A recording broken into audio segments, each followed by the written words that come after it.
శ్రీ సద్గురు పరమాత్మనే నమః. ఓం శ్రీకృష్ణ పరబ్రహ్మణే నమః. ఓం గురుర్బ్రహ్మ గురుర్విష్ణు గురుర్దేవో మహేశ్వరః. గురుః సాక్షాత్ పరబ్రహ్మ తస్మై శ్రీ గురవే నమః. ఓం శ్రీ గురుభ్యో నమః. యస్య ప్రసాదాదహమేవ సర్వం మయ్యేవ సర్వం పరికల్పితం చ ఇత్థం విజానామి సదాత్మరూపం తస్యాంగ్రి పద్మం ప్రణతోస్మి నిత్యం. శ్రీ శ్రీ దయానంద షేక్ బుర్హానుద్దీన్ సద్గురు ప్రభు మహారాజుకు జై. మాతా షికార్ బీబీ అమ్మవారికి జై.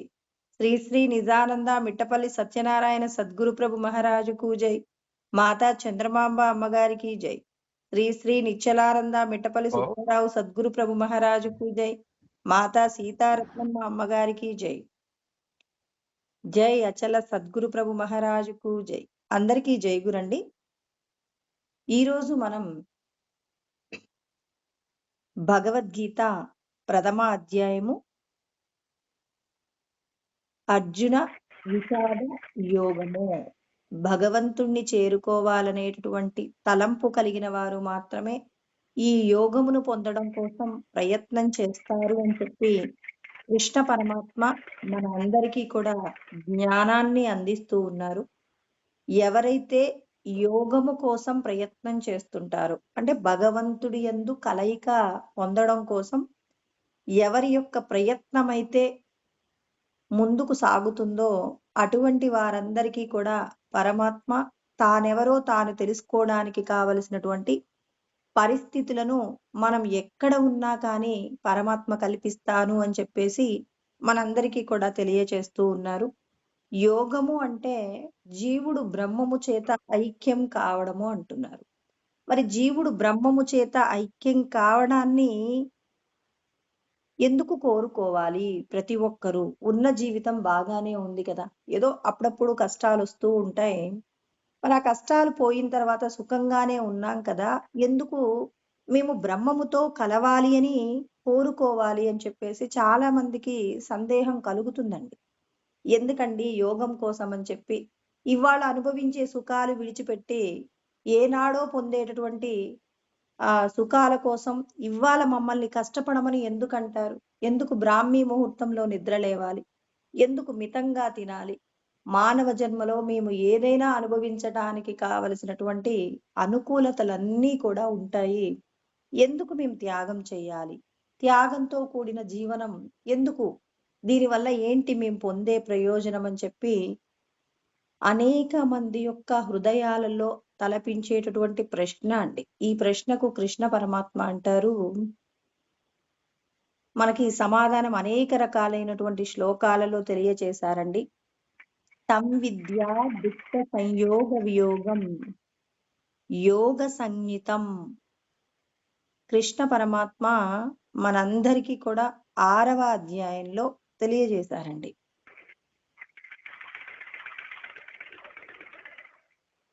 తం విద్యా దుఃఖ సంయోగ వియోగం యోగ సంహితం అంటున్నారు.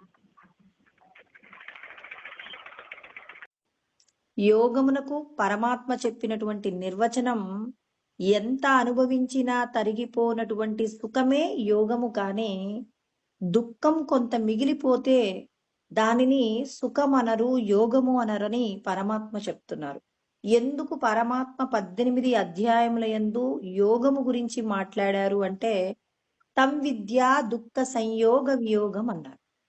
అంటే దుఃఖము లేనటువంటి ఆనందమే యోగము, కానీ దుఃఖముతో కూడిన ఆనందాన్ని చూసి మీరందరూ కూడా కుక్క ఒక బొక్క దొరికితే దాన్ని ఏం చేస్తుంది అంటే నములుతుందండి. ఎండిపోయినటువంటి ఏదో ఒక ఎముక దొరికింది, ఆ ఎముక దొరికితే ఆ ఎముకని నములుతూ నోటి నుంచి వచ్చేటటువంటి ఆ ఎముక నములుతున్నప్పుడు తన నోటిలో నుంచి చిగుర్ల ద్వారా వచ్చేటటువంటి రక్తాన్ని తాగుతూ కుక్క ఏమనుకుంటుందంటే ఆ ఎముక నుండి నేను రక్తాన్ని తాగుతున్నాననేటటువంటి భ్రమ చేత అది ఆ ఎముకను నమలటం ఎంత సత్యమో, మనం కూడా దుఃఖంతో కూడినటువంటి ఆనందాన్ని అనుభవిస్తూ ఇదే సుఖము అని భ్రమ చెందటం కూడా అటువంటిదే అని చెప్పేసి మరి శాస్త్రమునందు పెద్దలు తెలియజేస్తూ ఉన్నారు. దుఃఖ సంయోగ వియోగం అంటే ఏమాత్రము దుఃఖము లేనటువంటి ఆనంద స్వరూపమే పరమాత్మ కాబట్టి పరమాత్మను తెలుసుకునేటటువంటి ప్రయత్నంగా మీరు ప్రయాణం చెయ్యవలసి ఉంటుంది అని చెప్పేసి చెప్తున్నారు. అంటే మనం ఏదైనా ఒకటి తింటూ ఉన్నప్పుడు దాని వలన పూర్తిగా మన యొక్క కోరికను తీర్చుకోలేమండి. నాకేదైనా ఒక పదార్థం తినాలి అనిపించింది అనుకోండి, ఆ పదార్థాన్ని నేను కొంత భాగం తిన్న తర్వాత కొద్దిసేపటికి ఏమవుతుంది అంటే నాకు ఇంకా తినాలనే కోరిక ఉంటుంది. అంటే జిహ్వ చాపల్యం అయితే చావదు కానీ మరి దాన్ని ఆ వస్తువుని మాత్రం అనుభవించాలని ఉంటుంది. మరి నాలుక తినమంటుంది. నా యొక్క ఉదరమునందు మాత్రం కావలసినంత ప్రదేశము లేదు కాబట్టి నేను ఆ పదార్థం మీద కోరిక ఉన్నప్పటికీ ఆ పదార్థాన్ని నేను తినలేనండి. అంటే నేను పదార్థం తినలేకపోవడానికి కారణం ఏంటి? ఇంట్లో చాలా పదార్థం ఉంది. తినాలనేటటువంటి జిహ్వ చాపల్యం ఉంది. కానీ తినటానికి కావలసినటువంటి లోపట ఖాళీ ప్రదేశము మాత్రం లేదు కాబట్టి దానిని మళ్ళీ రేపు తిందాము అని చెప్పేసి అనుకుంటామన్నమాట. అంటే మనం ఏదైనా అనుభవిస్తే తరిగిపోనటువంటి ఆనందాన్ని అనుభవించినప్పుడు మాత్రమే అది పూర్ణమైనటువంటి ఆనందం అవుతుంది కానీ ఏదో ఇవాళ కొంత అనుభవించి తర్వాత మళ్ళీ సాయంత్రానికి కొంత అనుభవిద్దాం అనుకునేది సుఖము కాదు. శాశ్వతమైన సుఖము అంటే ఎంత అనుభవించినా తరిగిపోనటువంటి ఆనందమే సుఖమండి. యోగము అంటారు. ఇటువంటి యోగం కోసం మీరు ప్రయత్నం చెయ్యండి అని చెప్పేసి కృష్ణ పరమాత్మ చెప్తున్నారు. యోగస్థః కురు కర్మాని అంటున్నారు. అంటే యోగమును పొందడం కోసం మీరు కర్మ చెయ్యవలసి ఉంటుంది. దానికోసం మీరు ఏం చేయాలి? అసలు యోగం అంటే సంగం త్యక్త్వా అంటే ఫలితాన్ని విడిచిపెట్టి కర్మ చెయ్యండి. శాస్త్ర విహిత కర్మను మీరు చెయ్యవలసి ఉంటుంది. శాస్త్రం ఏదైతే మిమ్మల్ని ఒక కర్మ చెయ్యమని శాసనం చేసిందో ఆ శాసనం చేసినటువంటి కర్మను మాత్రమే మీరు చేసే ప్రయత్నం చెయ్యండి. దాని యందు మీరు ఆసక్తి లేకుండా కర్మ చెయ్యమని చెప్తున్నారు.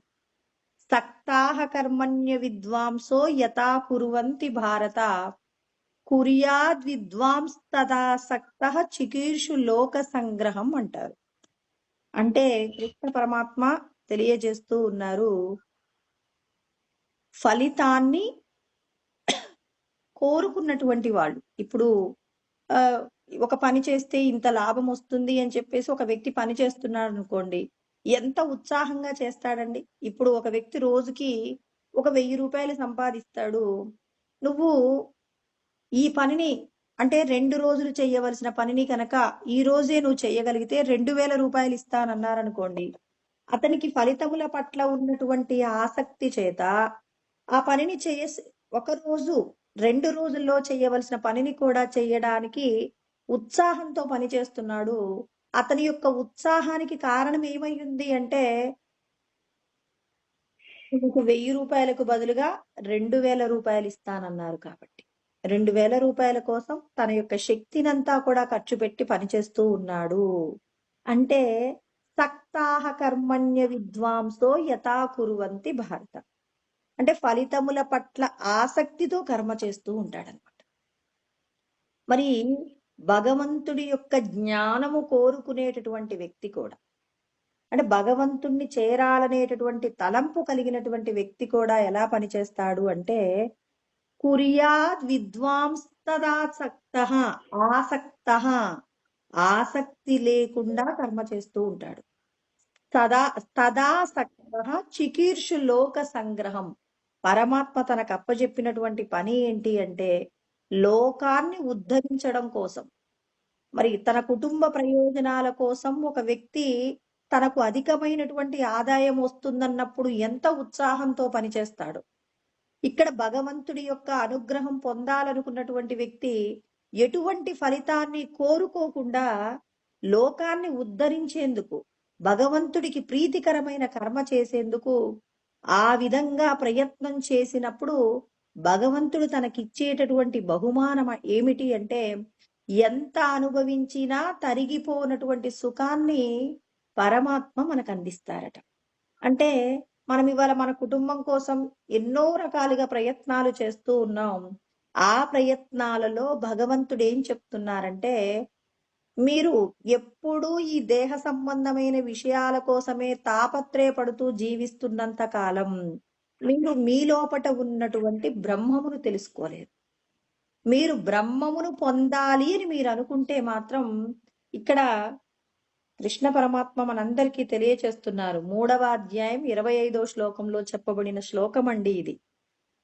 మీరు కూడా నన్ను చేరుకోవాలి అంటే, నన్ను చేరుకోవాలి అంటే ఏం చేయాలి అంటే, మీరు నేను చెప్పినటువంటి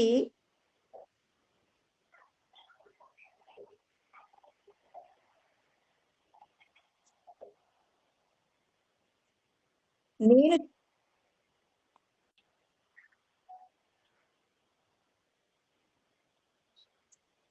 నేను చెప్పినటువంటి కార్యాన్ని ఎవరైతే నా కోసం చేస్తారో, అలా నా కోసం చేసినటువంటి వారు నన్నే పొందుతారంటున్నారు.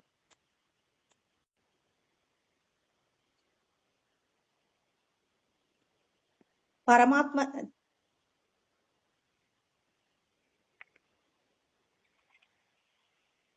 పరమాత్మ చెప్పినటువంటి ప్రతి విషయాన్ని కూడా ఎవరైతే గుర్తు పెట్టుకొని పరమాత్మ చెప్పిన విధంగా కర్మ చేస్తారో, అలా కర్మ చేసినటువంటి వారు శాశ్వతమైనటువంటి బ్రహ్మానందమును పొందుతారు అనే సత్యం కూడా కృష్ణ పరమాత్మ చెప్తున్నారు. మీరు చేసేటటువంటి ప్రతి పని కూడా భగవంతుణ్ణి పొందడానికి ప్రయత్నం చెయ్యాలి కానీ, నశించిపోయేటటువంటి భార్యాబిడ్డల కోసం అని చెప్పేసి బాధ్యతను విడిచిపెట్టమనటం లేదు.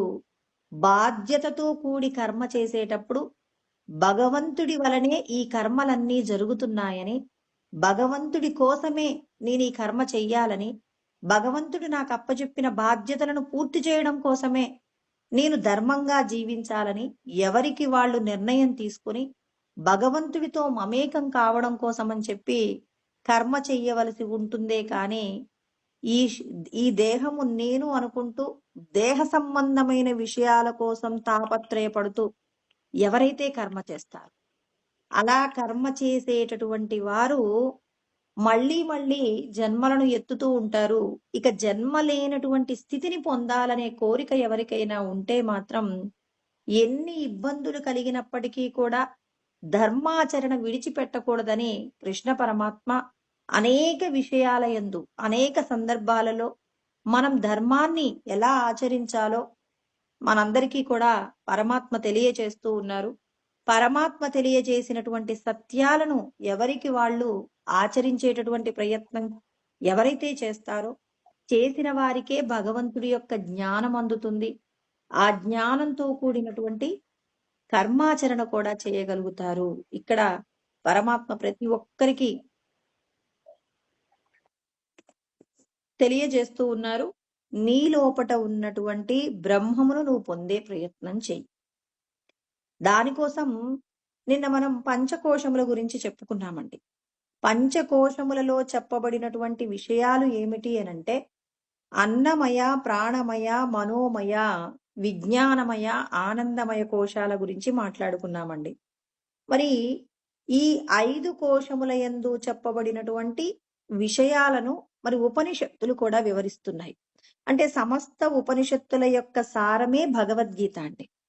మరి భగవద్గీతలో చెప్పబడినటువంటి ప్రతి విషయాన్ని ఇంకా లోతుగా అర్థం చేసుకోవాలి అంటే, మరి మనం ఉపనిషత్తులలోకి వెళ్ళిపోయినప్పుడు ఏమవుతుంది అంటే, అక్కడ పూర్ణమైనటువంటి అనేక రకాలైనటువంటి విషయాలు మనకు అర్థమవుతాయి. తైత్తిరీయ ఉపనిషత్తు యందు ఈ పంచకోశముల గురించినటువంటి వివరణ ఉందన్నమాట. అక్కడ తైత్తిరీయోపనిషత్తు యందు 3వ వల్లి అంటారు. ఆ 3వ వల్లి యందు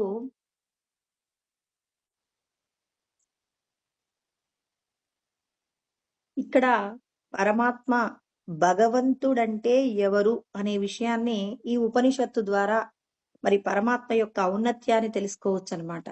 భగవంతుడు ఎవరు అని చెప్పేసి భృగు మహర్షి వాళ్ళ నాన్నగారైనటువంటి వరుణ మహర్షిని అడుగుతూ ఉన్నారు. మరి భృగు మహర్షి గురించి ఒక మాట చెప్పుకుందామండి.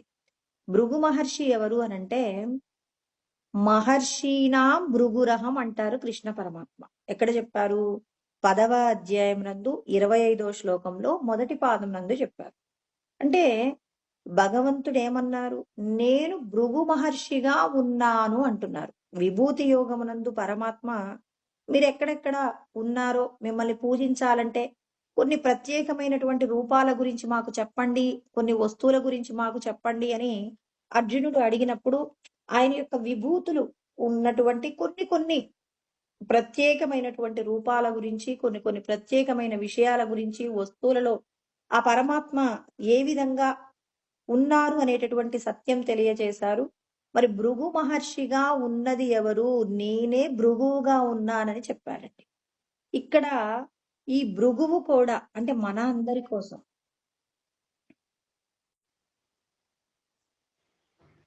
భృగువు గురించి మనం తెలుసుకుందామండి. మరి ఈ భృగు మహర్షి అంటే పరమాత్మయే భృగువుగా ఉన్నారు. ఆయన కూడా మనందరి కోసం భగవంతుడు ఎవరు అని చెప్పేసి అడుగుతూ ఉన్నారనమాట. అంటే మన యొక్క సందేహాలన్నీ నివృత్తి కావాలి అంటే ఆ పరమాత్మయే అనేక రూపాలుగా అవతారాన్ని తీసుకొని పరమాత్మ యొక్క అస్తిత్వాన్ని తెలుసుకోవడానికి మనం పాటించవలసినటువంటి నియమాలు, మనం చేయవలసినటువంటి ఏదైతే కార్యాచరణ, తపస్సు ఉంటుందో అవన్నీ ఆయన కూడా వివిధ రూపాలుగా అవతరించి, ఆయన ఆచరించి, మనం కూడా ఆచరించటం వల్ల తెలుసుకోవచ్చని, వాళ్ళు కూడా ఆచరించి పరమాత్మను తెలుసుకున్నారు. అలా పరమాత్మను తెలుసుకునేటటువంటి ప్రయత్నంలో మరి భృగు మహర్షి అడుగుతూ ఉన్నారనమాట. నాన్న భగవంతుడంటే ఎవరు అంటే వరుణ మహర్షి చెప్తున్నారు. ఏమన్నారు? అన్నము, ప్రాణము, చక్షుః, శ్రోత్రం, వాక్, మనో, వాచమితి అంటారు. అంటే ఇక్కడ చెప్పాడనమాట. భగవంతుడంటే ఎవరనుకుంటున్నావు? అన్నము, ప్రాణము, మనస్సు, ఈ చూపు, చక్షుః అంటే చూపు, శ్రోత్రం అంటే చెవి వినటం అనండి. తర్వాత మనస్సు, వాక్కు అని చెప్పారు. చెప్పగానే భృగు మహర్షికి నమ్మాలనిపించలేదు. మనకి కూడా చెప్తున్నారు కదండి. నిన్న మనం ముండకోపనిషత్తు యందు చెప్పుకున్న విషయం ఏంటి? తపసా చీయతే బ్రహ్మ తతో అన్నమభిజాయతే అన్నారు. భగవంతుడు తపస్సు చేసి తనను తాను పెంచుకున్నాడు. తపస్సు ద్వారా తన యొక్క శక్తిని పెంచుకొని జగత్తును సృష్టించాడు. జగత్తును సృష్టించే ప్రారంభంలో మొదట అన్నం అంటే మూల ప్రకృతిని సృష్టి చేశారు. మూల ప్రకృతి నుంచి అన్నాత్ ప్రాణు, అన్నం నుంచి ప్రాణము, మనస్సు, తర్వాత ఇక పంచభూతములు, లోకాలు, తర్వాత కర్మలు, ఇవన్నీ కూడా పుట్టించబడ్డాయి అని చెప్పేసి మనం చెప్పుకున్నామండి. ఇదే విషయాన్ని ఎక్కడ ఏ ఉపనిషత్తు యందు ఏ రూపము చెప్పినా ఉన్నది ఒకటే బ్రహ్మము కాబట్టి ఉన్న సత్యాన్నే ఈ ఉపనిషత్తులో ఇలా చెప్పారు అని చెప్పేసి చెప్పుకుంటున్నాం. అంటే ఒక్కొక్క చోట ఒక్కొక్క విధంగా మనకు అర్థం కావడం కోసం అనేక రకాలైనటువంటి విషయాలను వర్ణన చేయటం జరిగింది కాబట్టి ఇక్కడ చెప్పాడనమాట. అన్నము ఇదే విషయాన్ని చెప్తే భృగువుకు కూడా అర్థం కాలేదండి. మనకి అర్థమవుతుందా? అన్నమే భగవంతుడు అంటున్నారు, వాక్కుయే భగవంతుడు అంటున్నారు, మనస్సే భగవంతుడు అంటున్నారు, కర్మలే భగవంతుడు అంటున్నారు, అన్ని భగవంతుడే అంటున్నారు. కృష్ణ పరమాత్మ 7వ అధ్యాయంలో చెప్తారండి.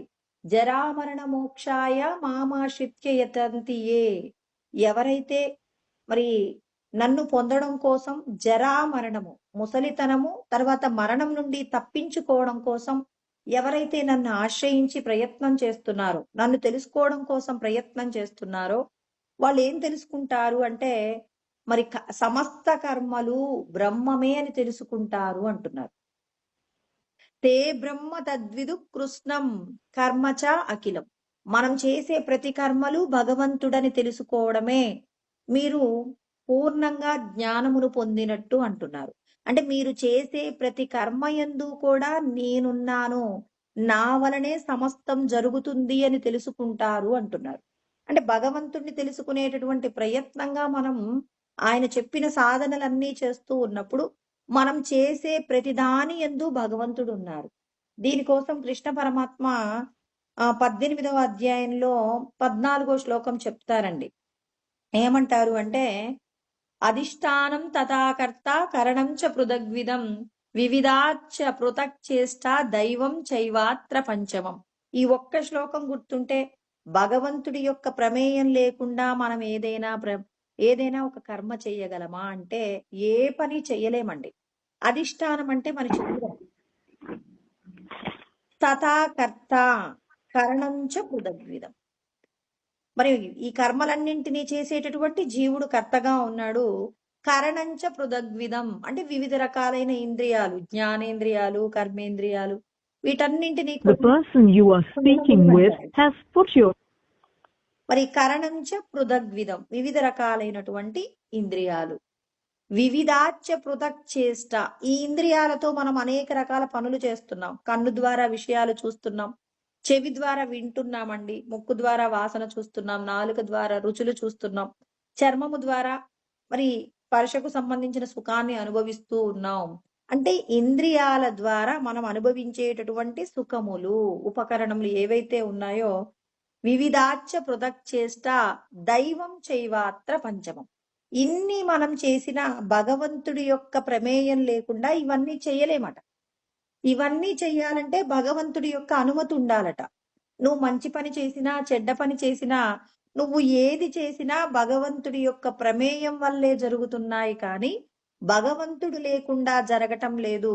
భగవంతుడు ఉన్నాడని నువ్వు తెలుసుకున్నప్పుడు నువ్వు చేసే ప్రతి అంశము కూడా భగవత్ సంబంధమైనదే అనే సత్యం తెలుసుకోవడమే ఈశ్వరుడి యొక్క జ్ఞానము. కాబట్టి ఇక్కడ వరుణ మహర్షి కూడా భృగు మహర్షికి చెప్పారండి. చెప్తే నమ్మటానికి సిద్ధంగా లేడు. ఎందుకు సిద్ధంగా లేరు? మనకి కూడా ఇప్పుడు మన కంటికి ఒక వ్యక్తి కనపడుతుంటే ఆ వ్యక్తి గురించినటువంటి విషయాలన్నీ మాట్లాడతాం.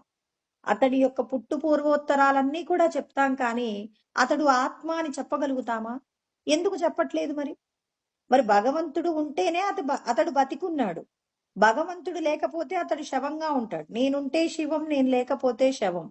మరి నువ్వు శవంగా మారక పూర్వమే నీ లోపట ఉన్నటువంటి మంగళకరమైనటువంటి ఈశ్వర చైతన్యాన్ని నువ్వు తెలుసుకునే ప్రయత్నం చేయాలి. అలా చెయ్యాలి అంటే ఇప్పుడు వరుణ మహర్షి భృగు మహర్షికి చెప్తున్నారనమాట. ఏమంటున్నారు? నువ్వు వెళ్ళి తపస్సు చెయ్యి. పరమాత్మ మనకు ముండకోపనిషత్తులో ఏమని చెప్పారు? పరమాత్మ జగత్తును సృష్టించాలనుకున్నప్పుడు ఆయన వెంటనే జగత్తును సృష్టి చేశారా? ఆయన కూడా కొంతకాలం తపస్సు చేశారు. పార్వతీదేవి కూడా పరమేశ్వరుని వివాహం చేసుకోవాలనుకున్నప్పుడు తపస్సు చేసిందండి. మరి అర్జునుడు కూడా తపస్సు చేసి శివుడి దగ్గర పాశుపతాస్త్రాన్ని పొందారు. అంటే తపస్సు చెయ్యడము ద్వారా నువ్వు ఏదైతే సందేహిస్తున్నావో, ఈ సృష్టిలో ఉన్న సత్యాలను తెలుసుకోవాలంటే తపస్సు ద్వారా మాత్రమే సాధ్యమవుతుంది అని చెప్పేసి మరి ధ్యానం యొక్క గొప్పతనాన్ని ప్రతి ఉపనిషత్తు కూడా చెప్తుందండి. మీ లోపట ఉన్నటువంటి సత్య వస్తువు మీకు దొరకాలి అంటే ఆ సత్య వస్తువు కోసం నువ్వు బయట అన్వేషణ ప్రారంభిస్తే కుదరదు. నీ లోపట అంతరంగ అన్వేషణ నువ్వు ప్రారంభించవలసి ఉంటుంది అని చెప్పేసి సమస్త ఉపనిషత్తులన్నీ కూడా తెలియచేస్తూ ఉన్నాయి. నీ లోపటికి నువ్వు తొంగి చూడు అని తపస్సు చేసుకోమన్నారు. ఈ తపస్సు గురించి మనం చెప్పుకున్నాం కూడా. భగవద్గీతలో 17వ అధ్యాయంలో 14 నుంచి 18 శ్లోకాలలో 18 వరకు చెప్పబడిన 6 శ్లోకాలలో మనం వీటి యొక్క వివరణ నేర్చుకున్నామండి. అంటే శరీరము, మనస్సు, వాక్కు త్రికరణముల చేత ఎవరైతే ఫలితాన్ని కోరకుండా భగవంతుడు చెప్పిన శాస్త్రవిహిత కర్మను చేస్తారో అది సత్వగుణముతో కూడిన తపస్సు అవుతుంది అని చెప్పేసి కృష్ణ పరమాత్మ చెప్పారు. ఫలితాన్ని కోరుకొని చేసినటువంటి తపస్సు అది రజో తమో గుణానికి సంబంధించింది అవుతుంది అని చెప్పేసి కూడా చెప్పారు. కాబట్టి ఇక భృగు మహర్షి సరే అన్నం అంటున్నారు చూద్దామని చెప్పేసి, నాన్నగారు నేను తపస్సు చేసుకొని వస్తానండి, నన్ను ఆశీర్వదించండి అని చెప్పేసి వెళ్ళిపోయారు. తపస్సు చేసుకోవడానికి వెళ్ళాడు. అక్కడ ఆయన కొద్ది రోజులు తపస్సు చేసుకున్న తర్వాత వచ్చి వాళ్ళ నాన్నగారికి తెలుసుకున్న సత్యాన్ని చెప్తున్నారు. ఇప్పుడు మనమేమో వాళ్ళు తెలుసుకున్న సత్యాలను మనం మాట్లాడుకుంటున్నాం. మనకి కూడా అవి సత్యమే అని నమ్మాలి అంటే మనకి కూడా ఏం చెప్తున్నారు? వాళ్ళు చెప్పిన మాటలు నమ్ముదామని మనం అనుకున్నా మన మనసు మాత్రం ఒప్పుకోదండి. మన మనసు ఆ ప్రదేశం బాగుంటుందట, కాశీ బాగుంటుందట అని నేను చెప్పాను అనుకోండి, అప్పుడు మనస్సు ఏమంటుంది? నేను చూసినప్పుడు నమ్ముతాను అంటుందండి. అంతేగాని చూడకుండానే కాశీ ఇలా ఉంటుందట, అలా ఉంటుందంట అంటే ఇది కూడా మాటలతో చెప్తుంది గానీ అనుభూతి పొందదు. మరి మనస్సు అనుభూతి పొందాలి అంటే కాశీ వెళ్ళాలి. అక్కడ ఉన్నటువంటి ప్రదేశాలన్నింటినీ అది చూసినప్పుడు, అక్కడ ఉన్నటువంటి వైభవాన్ని చూసినప్పుడు కాశీ అంటే ఈసారి కాశీ వెళ్ళొచ్చిన తర్వాత ఏమంటుంది? ఆ! కాశీ బావుంటుందండి అంటున్నారు. ఇప్పుడు చారుధాం బావుంది అని నేను అంటున్నాను. ఎప్పుడు చూసాం? చూసిన తర్వాత బాగుంది అందాము అంటుందండి. అంటే దేనినైనా అనుభూతి పొందిన తర్వాతనే మనసు అంగీకరిస్తుంది కానీ, దానిని అనుభూతి పొందకుండా అంగీకరించడం జరగనే జరగదు.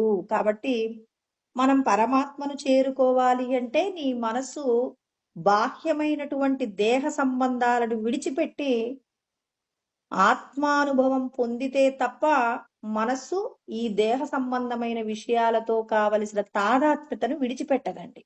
అంటే మనం పరమాత్మను పొందాలనేటటువంటి కోరిక మనకుంటే మనం ఏం చేయాలి? ధ్యానమునందు ఖచ్చితంగా లగ్నం కావాలి. ధ్యానము చేసి నీ లోపట ఉన్న సత్య వస్తువును నువ్వు పొందవలసి ఉంటుంది. దానికోసం నీ లోపట సత్య వస్తువు ఉంది అనే విషయాన్ని నువ్వు దిట్టపరుచుకోవాలి. ఇప్పుడు నేను ఏదైనా ఒక ప్రదేశం చూడాలని నేను అనుకున్నాననుకోండి.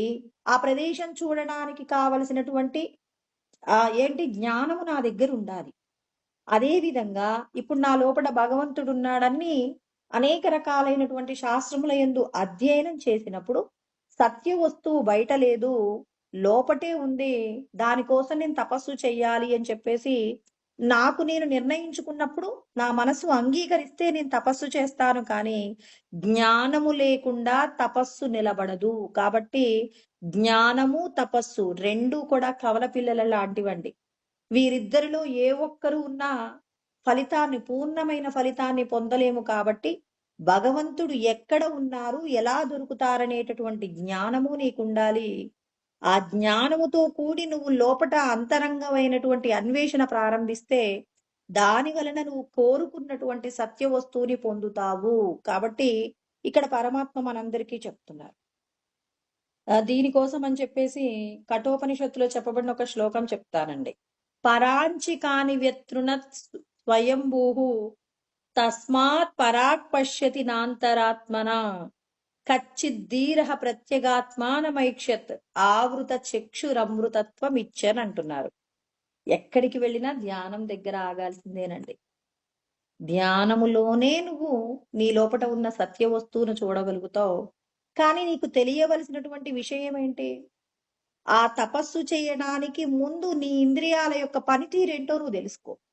మన కళ్ళు బయట కొన్ని విషయాలను చూడగలదు, కొంత మేరకు మాత్రమే చూడగలదు. చెవి కొన్ని విషయాలను అంటే కొంత దూరంలో ఉన్న విషయాలను మాత్రమే వినగలదు. అంటే కొన్నింటిని మాత్రమే అనుభవించగలుగుతుంది. ఆ సత్యాన్ని యమధర్మరాజు కూడా కఠోపనిషత్తులో చెప్తున్నారు. ఏమంటున్నారు అంటే పరాంచి కాని వ్యతృణత్ స్వయంభూ అంటే కాని అంటే ఇంద్రియాలన్నమాట. ఇంద్రియాలు స్వయంగా పరమాత్మ ఏం చేశాడు? ఇంద్రియాలను తయారు చేశారండి. ఇవి ఏం చేస్తాయట అంటే తస్మాత్ పరాక్ పశ్యతి నాంతరాత్మన బయట ఉన్న విషయాలను గ్రహించగలుగుతాయి కానీ లోపట ఉన్నటువంటి ఆత్మ యొక్క శక్తిని అంటే తను పని చేయడానికి కావలసినటువంటి శక్తినిచ్చేటటువంటి ఆత్మశక్తిని తెలుసుకోవడానికి కావలసినటువంటి ప్రయత్నం ఇంద్రియాలు చేయలేవండి. అంటే ఇంద్రియాలు కేవలం బాహ్యమైన విషయాలనే అనుభవిస్తాయి కానీ లోపట నువ్వు అంతర్ముఖంగా అనుభవించేటటువంటి సుఖాన్ని నువ్వు అనుభవించాలంటే మాత్రం ఖచ్చితముగా నువ్వేం చేయవలసి ఉంటుందంటే కచ్చిద్దీరః ప్రత్యేగాత్మానమైక్షత్. కచ్చిద్దీరః అంటే ఒకానొక్క ధీరుడైనటువంటి వ్యక్తి మాత్రమే ఈ ప్రయత్నం చేస్తారు కానీ అందరూ చేయలేరండి ఈ ప్రయత్నం. ధీరులైన వారికి మాత్రమే సాధ్యమవుతుందని సమస్త ఉపనిషత్తులు కూడా చెప్తూ ఉన్నాయి. ప్రత్యేగాత్మానమైక్షత్ లోపట ఉన్నటువంటి ప్రత్యేగాత్మను దర్శనం చేయడం కోసం అని చెప్పేసి చక్షురమృతత్వం ఇచ్చని అంటున్నారు. అంటే లోపట ఉన్నటువంటి అమృత స్వరూపమైనటువంటి ఆత్మను దర్శనం చేయడం కోసం అని చెప్పి ఎవరైతే చూపును లోపలికి తిప్పి చూపును లోపలికి తిప్పి భగవంతుణ్ణి పొందడం కోసం దేహ సంబంధమైన విషయాలన్నింటికి సంబంధించినటువంటి ఆలోచన విడిచిపెట్టి, అంటే మనం ధ్యానంలో కూర్చున్నప్పుడు ఆత్మ సంస్థం మనకృత్వ నకించిదపి చింతయేత్ అంటారు. 6వ అధ్యాయంలో 25వ శ్లోకం 4వ పాదంలో చెప్తారండి. అంటే మనస్సును ఆత్మయందు లయం చేసిన తర్వాత నీ మనస్సుతో ఏ ఒక్క విషయాన్ని గురించి కూడా ఆలోచన చెయ్యకుండా ఉండాలి అంటే ఎంతో ధీరులైన వారికి మాత్రమే సాధ్యమవుతుంది, కానీ అందరికీ సాధ్యం కాదు అనేటటువంటి సత్యం కృష్ణ పరమాత్మ చెప్పారు. అందరూ చెయ్యలేరు. దేహ సంబంధమైన విషయాల మీద విరక్తి రానంత వరకు లోపట ఉన్న ఆత్మ వస్తువు పట్ల ఆకర్షణను పొందలేరు అని చెప్పేసి చెప్పారు. కాబట్టి చక్షురమృతత్వం ఇచ్చనంటున్నారు. చూపుని లోపటికి తిప్పి అమృత స్వరూపమైనటువంటి ప్రత్యేగాత్మను నువ్వు దర్శనం చేస్తే ఆయన యొక్క దర్శనం చేత నువ్వు శాశ్వతమైనటువంటి బ్రహ్మమును పొందుతావు అని చెప్పేసి చెప్తున్నారు. అంటే దీనికోసం మనం అధికమైనటువంటి ప్రయత్నం చేయాలి. దేహ సంబంధమైన విషయాల మీద విరక్తి, ఆత్మ వస్తువు పట్ల ఎవరికైతే ఆ వస్తువును పొందాలనేటటువంటి కోరిక ఎవరికైతే ఎక్కువగా ఉంటుందో ఆ కోరిక కలిగిన వాళ్ళు మాత్రమే మరి లోపటికి ప్రయాణం చేయగలుగుతారు. లోపటికి ప్రయాణం చేసి శాశ్వతమైన బ్రహ్మానందాన్ని పొందగలుగుతారని యమధర్మరాజు కూడా చెప్పారు.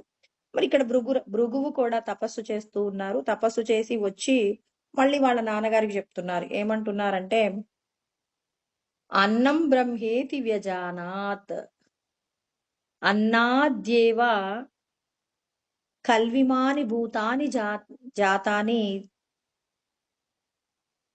అన్నేన జాతాని జీవంతి అన్నం ప్రయత్యభిసంవిశంతి తద్బ్రహ్మేతి అన్నారు. అంటే ఏంటంటే ఇక్కడ ఒక మాట చెప్పారు. వాళ్ళ నాన్నగారు ఏం చెప్పారంటే, ఏన ఇమాని భూతాని జాతంతి అంటారు. అంటే ప్రాణులన్నీ ఎవరి నుంచి పుడుతున్నాయో నువ్వు తెలుసుకో అంటాడండి. ఏన భూతాని అంటున్నారు. అంటే ప్రాణులన్నీ ఎవరి నుండి పుడుతున్నాయి. ఏన ఇమాని జాతాని భూతంతి అంటున్నారు. అంటే సమస్త ప్రాణులన్నీ ఎవరి నుంచి పుడుతున్నాయి. మరి ఆ పుట్టినవన్నీ కూడా మరి ఎవరి యందు జీవిస్తూ ఉన్నాయి, మరి ఎవరి యందు లయం చెందుతున్నాయి అనేటటువంటి విషయాన్ని మీరు తెలుసుకోవాలి అని చెప్పేసి వరుణ మహర్షి చెప్పాడనమాట. ఏన జాతాని జీవంతి ఏన ప్రయత్య అభిసంవిశంతి అంటే దేని యందు పుడుతున్నాయి, దేని యందు లయమవుతున్నాయో ఈ విషయాలన్నీ కూడా మీరు తెలుసుకోవలసి ఉంటుంది. తద్ విజిజ్ఞాసితవ్యం అంటున్నారు. దానిని మీరు తెలుసుకోండి. తద్ బ్రహ్మేతి అదే బ్రహ్మము అని చెప్తే ఈయన వెళ్ళి తపస్సు చేసి కనుక్కొని వచ్చాడు. ఏమంటున్నాడంటే, అన్నం బ్రహ్మేతి వ్యజానాత్ అన్నమే బ్రహ్మమని అర్థమైంది నాన్నగారు అంటున్నారు. అంటే మూల ప్రకృతియే మరి బ్రహ్మము అని చెప్పేసి నాకు అర్థమైంది. మరి అన్నంలో నుంచే అన్నాద్యేవ కల్విమాని భూతాని జాయంతి సమస్త ప్రాణులన్నీ కూడా అన్నం నుంచే పుడుతున్నాయి. అన్నేన జాతాని జీవంతి అన్నంతోనే ప్రాణులన్నీ బతుకుతున్నాయి.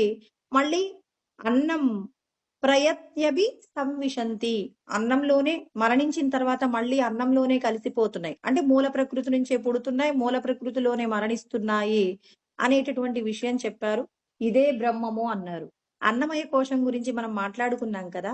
అన్నము ద్వారానే అన్నమయ కోశంలో ప్రాణమయ, ప్రాణమయలో మనోమయ, విజ్ఞానమయ, ఆనందమయ ఒక్కొక్క కోశము కూడా ఉంటాయి అని చెప్పుకున్నాం కదా. కాబట్టి ఇక్కడ ఆయన చెప్తున్నారనమాట, అన్నము నుండే సమస్తము కూడా పుడుతున్నాయి, సమస్తము జీవిస్తున్నాయి, సమస్తం మరణిస్తున్నాయి, ఇదే బ్రహ్మమని అర్థమైంది. అంటే ఇప్పుడు వరుణ మహర్షి అంటున్నారు, ఇది సత్యమని చెప్పలేదు, సత్యం కాదు అని చెప్పట్లేదు. వెళ్ళు నాయన, నీకు ఇంకా తెలియవలసిన సత్యాలు చాలా ఉన్నాయి, మళ్ళీ తపస్సు చేసుకొని రమ్మంటే మళ్ళీ కొంతకాలం, ఏదో ఇవాళ వెళ్ళి రేపు పొద్దునే రావడం కాదండి, చాలా సంవత్సరాల పాటు తపస్సు చేసి మళ్ళీ వాళ్ళ నాన్నగారి దగ్గరికి వస్తాడనమాట. వచ్చి మళ్ళీ చెప్తాడు. మళ్ళీ ఏమంటాడు, ప్రాణో బ్రహ్మేతి వ్యజానాత్ నాన్నగారు నాకు అర్థమైందండి, ప్రాణమే బ్రహ్మమని అర్థమైంది. మరి ప్రాణంలో నుంచే ఏమైందంటే ప్రాణాద్యేవ కల్విమాని భూతాని జాయంతి, అంటే సమస్త ప్రాణులన్నీ ప్రాణం నుంచే పుడుతూ ఉన్నాయి. మరి ప్రాణేన జాతాని జీవంతి, ప్రాణం వలనే సమస్త ప్రాణులన్నీ కూడా ఏం చేస్తున్నాయి, జీవిస్తూ ఉన్నాయి. ప్రాణం ప్రయంత్యభి సంవిశంతి, మళ్ళీ అందులోనే మరణిస్తూ ఉన్నాయి.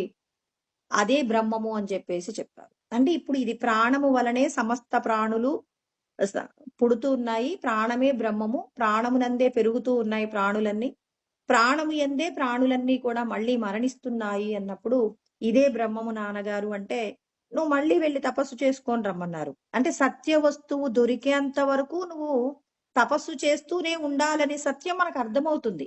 ఇక్కడ మనం ఉన్న విషయాన్ని ఉన్నట్లుగా వినటం కాదండి. వాళ్ళు ఏ విధమైన ప్రయత్నం చేసి ఏ విషయాన్ని కనుక్కుంటున్నారు. ముందు అన్నమయ కోశం యొక్క ప్రాధాన్యత అంటే మూల ప్రకృతి గురించి తెలుసుకున్నారు. మూల ప్రకృతి నుంచి మరి ప్రాణశక్తి యొక్క గొప్పతనాన్ని తెలుసుకున్నాడు. ఇక మళ్ళీ ముందుకు వెళ్తూ ఉన్నాడు. ఇప్పుడు ఆయన మళ్ళీ తపస్సు చేస్తూ ఉన్నాడు. తపస్సు చేసి ఇప్పుడు ఆయన మళ్ళీ కనుక్కున్నాడు. మనసా బ్రహ్మేతి వ్యజానాత్, మనస్సుయే బ్రహ్మమని తెలుసుకున్నాను నేను అంటున్నాడు. మనసోహేవా కల్విమాని భూతాని జాయంతి, సమస్త ప్రాణులన్నీ కూడా మనస్సు నుండే పుడుతున్నాయి. తర్వాత మనసా జాతాని జీవంతి, మనస్సు వల్లనే ప్రాణులన్నీ కూడా పెరుగుతూ ఉన్నాయి. మరి మనహ ప్రయత్యభి సంవిశంతి, మళ్ళీ మనస్సులోనే ఈ ప్రాణులన్నీ కూడా లయం చెందుతున్నాయి. ఇదే బ్రహ్మము అంటే మనసే బ్రహ్మము అని అంటున్నాడు ఇప్పుడు. అంటే కోశాలు, ఒక్కొక్క కోశం గురించి ఈయనకు అర్థమవుతుందండి. ఆత్మకు పైన ఉన్నటువంటి కోశం నాహం ప్రకాశ సర్వస్య యోగమాయా సమావృత అన్నాడు కృష్ణ పరమాత్మ 7వ అధ్యాయం 25వ శ్లోకం. నన్ను యోగమాయ చేత కప్పబడి ఉండటం వల్ల నేనందరికీ కూడా దొరకట్లేదు అన్నారు. అంటే ఆత్మయందు ఉన్న కోశముల వరకు వెళ్ళారు అంటే మనం భగవంతుడికి చాలా దగ్గరగా ఉన్నామన్నమాట. భగవంతుడికి దగ్గరగా ఉన్నామనటానికి గుర్తేంటంటే ముందు ఆయన మూల ప్రకృతి గురించి తెలుసుకున్నాడు, అందులో ఉన్న ప్రాణశక్తి గురించి తెలుసుకుంటున్నాడు, ప్రాణశక్తిలో ఉన్నటువంటి మనస్సు గురించి తెలుసుకుంటున్నారు. ఇప్పుడు మనస్సుతో పాటుగా ఇక బుద్ధి కూడా ఉంటుంది. విజ్ఞానమయ కోశం అనుకున్నాం కదండి. మళ్ళీ మనస్సే గొప్పది, మనసే భగవంతుడు అంటే మళ్ళీ వెళ్ళు తపస్సు చేసుకో అన్నారు. అంటే ఎవరు కూడా ఈ విషయాన్ని వింటున్నప్పుడు ఏంటి పుడుతున్నాయి మరణిస్తున్నాయి ఎందుకు ఈ విషయాలంటే ఎవరికి వాళ్ళు తపస్సు చేసి ఈ సత్యాలన్నీ తెలుసుకున్నప్పుడు మాత్రమే మనసు ఒప్పుకుంటుంది. కానీ మరి ఇవంతా కూడా ఏంటంటే వాచా జ్ఞానం అండి. అంటే వినాలి ఫస్ట్, విన్న తరువాత దీనిని ఆచరణలో పెట్టుకునే ప్రయత్నంలో ఇప్పుడు మనం ఏదైనా ఒక అనుభూతిని పొందినప్పుడు ఆ అనుభూతి శాస్త్రంలో చెప్పినట్టుగా ఉందనుకోండి, ఇప్పుడు మనం భగవంతుడికి చేరువవుతున్నాం అనేటటువంటి విషయాన్ని మనంతట మనం గ్రహించగలుగుతాం. ఈ విషయాన్ని మనం సద్గురువుల ద్వారా వింటున్నప్పుడు సద్గురువులు బోధించేటటువంటి వారి యొక్క అనుభవపూర్వకమైనటువంటి జ్ఞానము మనము తపస్సు చేసి కనుక్కుంటున్నప్పుడు మన లోపట కూడా ఇక మేము భగవంతుడికి చేరువవుతున్నామనేటటువంటి ఉత్సాహం మనకు అందుతుందన్నమాట. ఇప్పుడు మళ్ళీ వెళ్ళి తపస్సు చేయమన్నారు. ఎక్కడా కూడా ఇది తప్పు అని చెప్పట్లేదు, ఇదే కరెక్ట్ అని కూడా చెప్పడం లేదు. ఇప్పుడు మళ్ళీ తపస్సు చేయడం కోసం మళ్ళీ వెళ్ళారు. మళ్ళీ ధ్యానంలోకి ప్రవేశించాలి. ఇప్పుడు ఆయన మళ్ళీ చెప్తున్నాడు విజ్ఞానం బ్రహ్మేతి వ్యజానాత్, అంటే బుద్ధియే బ్రహ్మమని నాకు అర్థమైంది అంటున్నాడు. విజ్ఞానాద్యేవ కల్విమాని భూతాని జాయంతి, సమస్త ప్రాణులన్నీ బుద్ధి నుండే పుడుతూ ఉన్నాయి. విజ్ఞానం జాతాని జీవంతి, బుద్ధిలోనే ప్రాణులన్నీ కూడా బ్రతుకుతూ ఉన్నాయి, బుద్ధి ద్వారానే బ్రతుకుతూ ఉన్నాయి. మరి విజ్ఞానం ప్రయత్యభి సంవిశంతి, మళ్ళీ ఆ బుద్ధి అందే లయమవుతున్నాయి. బుద్ధియే భగవంతుడు నాకు అర్థమైంది నాన్నగారు అన్నారు. దగ్గరకు వచ్చావు నాయన, నువ్వు మళ్ళీ వెళ్ళు అన్నారు. మళ్ళీ వెళ్ళు అన్నప్పుడు ఇక ఇప్పుడు ఆనందో బ్రహ్మేతి వ్యజానాత్, ఆనందమే భగవంతుడు అని నాకు అర్థమైపోయింది అని చెప్పేసి మళ్ళీ తపస్సు చేసి చెప్పాడు. ఆనంద్యాద్యేవ కల్విమాని భూతాని జాయంతి, ఆనందం నుంచే ప్రాణులన్నీ కూడా పుడుతున్నాయి. ఆనందమే భగవంతుడు, భగవంతుడే ఆనందము. మరి ఆనందంలో నుంచే ప్రాణులన్నీ పుడుతున్నాయి. మరి ఆనందేన జాతాని జీవంతి, ఆనందం నుండే ప్రాణులన్నీ కూడా మరి పెరుగుతూ ఉన్నాయి. అలా పెరుగుతున్నటువంటి ప్రాణులన్నీ కూడా మళ్ళీ ఎందులో ప్రవేశిస్తున్నాయంటే ఆనందః ప్రయత్యభి సంవిశంతి. అంటే మళ్ళీ ఆనందంలోనే ఈ ప్రాణులన్నీ కూడా ప్రవేశిస్తూ ఉన్నాయి. ఇవన్నీ కూడా మరణిస్తూ ఉన్నాయి. తద్విజ్ఞాస, నాకు ఇది అర్థమైపోయింది. మరి తద్బ్రహ్మేతి, ఇదే బ్రహ్మము అని చెప్పేసి చెప్పారు. అంటే అన్నమయ కోశము, ప్రాణమయ కోశము, మనోమయ కోశము, విజ్ఞానమయ కోశము, తర్వాత ఆనందమయ కోశము, 5 కోశాల గురించి తెలుసుకున్న తర్వాత మళ్ళీ వెళ్ళి ధ్యానం చెయ్యి. ఇక ఈ ఆనందమే బ్రహ్మము అనేటటువంటి సత్యాన్ని నువ్వు పూర్ణంగా జీర్ణం చేసుకోవాలి అంటే ఈ మనస్సు ఇంద్రియాలు నిద్రపోతున్నటువంటి సమయంలో మనమందరం సుషుప్తి అండి, గాఢ నిద్రలో ఉన్నప్పుడు మన లోపట ఉన్నటువంటి బ్రహ్మము చేత ఆనంద అనుభూతిని పొందుతున్నాం. ఇప్పుడు నేను మెలకువతో ఉన్నంతసేపు నాకు తెలిసి కొంతమంది నాకు శత్రువులు ఉంటారు, కొంతమంది స్నేహితులు ఉంటారు. మరి ఈ ఎవరి మీద అహంకారము మమకారం అనేటటువంటి విషయాలను నేను ప్రయోగించకుండా ఉండేది ఎక్కడ అంటే నేను సుషుప్తిలో గాఢ నిద్రలోకి వెళ్ళాననుకోండి, నా అహంకారము మమకారము ఇవన్నీ కూడా నాకు తెలియదు. ఇదే విషయాన్ని మన రమణులు అంటారనమాట. మరి మాయలో నుంచి ఎలా బయటపడగలమండి అంటారు. మాయలో నుంచి బయటపడాలి అని అంటే నీవెవరో నువ్వు తెలుసుకో అంటారు. నువ్వెవరో నువ్వు తెలుసుకోమంటే అది మాకు అర్థం కావట్లేదండి, మాకు అర్థమయ్యేలాగా చెప్పండి. మరి మీ చేతికి కూడా సర్కోమా అనే వ్యాధి కలిగింది కదా, మరి సర్కోమా వ్యాధి కలిగితే చాలా నొప్పి ఉంటుంది అంటారు. మరి మీకు నొప్పిగా లేదా అన్నారు. నొప్పిగా లేదా అంటే ఎందుకు లేదు, దీనికి చాలా నొప్పి ఉంది. ఈ శరీరమే నేను అనుకున్నప్పుడు నొప్పి కలుగుతుంది. ఈ శరీరం నేను కాదు, బ్రహ్మము నేను అనుకున్నప్పుడు నాకు నొప్పి లేదు. అంటే మళ్ళీ ఆ ఎదురుగా ఉన్నటువంటి వ్యక్తి మనలాగే సందేహంతో ఉంటారు. అంటే ఈ దేహంతో తాదాత్మ్యత పొందకుండా ఉండటం ఏ వ్యక్తికైనా సాధ్యమవుతుందా అంటే ఎందుకు సాధ్యం కాదు? రాత్రి నిద్రపోయేటప్పుడు మెలకువతో ఉన్నప్పుడు నా కాలుకు ప్రమాదం జరిగింది అని పడుకుంటారు. ఆ నొప్పితోనే పడుకుంటారు.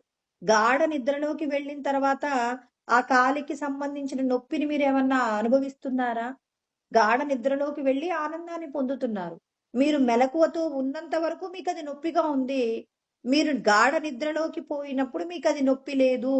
అంటే ఆత్మతో తాదాత్మ్యం చెందితేనేమో మీ దేహానికి సంబంధించిన విషయాలు మిమ్మల్ని బాధించవు. ఈ దేహమే నేను అనుకుంటున్నప్పుడు దేహానికి సంబంధించిన ప్రతి విషయం కూడా మిమ్మల్ని బాధ పెడుతుంది. కాబట్టి సత్యాన్ని తెలుసుకోండి. సత్యాన్ని తెలుసుకున్నప్పుడు మీకు ఏ వస్తువు కూడా మిమ్మల్ని ఇబ్బంది పెట్టదు అంటున్నారు. అంటే ఇప్పుడు ఈ 5 కోశములతోనే ఈ జీవుడు ఏం చేస్తూ ఉంటాడంటే తాదాత్మ్యత పొందుతూ ఉంటాడండి. అలా తాదాత్మ్యత పొందుతూ ఉన్నప్పుడు మరి మనమందరము కూడా దేహానికి సంబంధించిన సుఖ దుఃఖములను అనుభవిస్తూ ఉంటామన్నమాట. మరి ఈ సుఖ దుఃఖములన్నింటి నుండి నువ్వు బయటపడాలి అంటే నువ్వేం చేయవలసి ఉంటుంది అని అంటే నువ్వెవరో నువ్వు తెలుసుకోవాలి. కాబట్టి ఇప్పుడు అన్నాడు, ఆనందమే భగవంతుడు అంటున్నావు, దగ్గరకు వచ్చావు నాయన. ఇది అజ్ఞానంతో కూడిన ఆనందం. ఎంత అనుభవించినా తరిగిపోనటువంటి ఆనందం ఇంకొకటి ఉంది. ఆ ఆనందం కోసం నువ్వు ప్రయత్నం చెయ్యి అన్నప్పుడు భృగు మహర్షి మళ్ళీ ఏం చేశాడు అనంటే మళ్ళీ తపస్సు చేశాడు. మరి తపస్సు చేసిన తర్వాత చెప్తున్నాడు సైషా. మరి ఇక్కడ చెప్పినటువంటి సత్యం ఏంటి అంటే భార్గవి వారుణి విద్య, వీళ్ళిద్దరు తెలుసుకున్నటువంటి సత్యం ఏమిటి అంటే పరమే వ్యోమ్న ప్రతిష్ఠిత.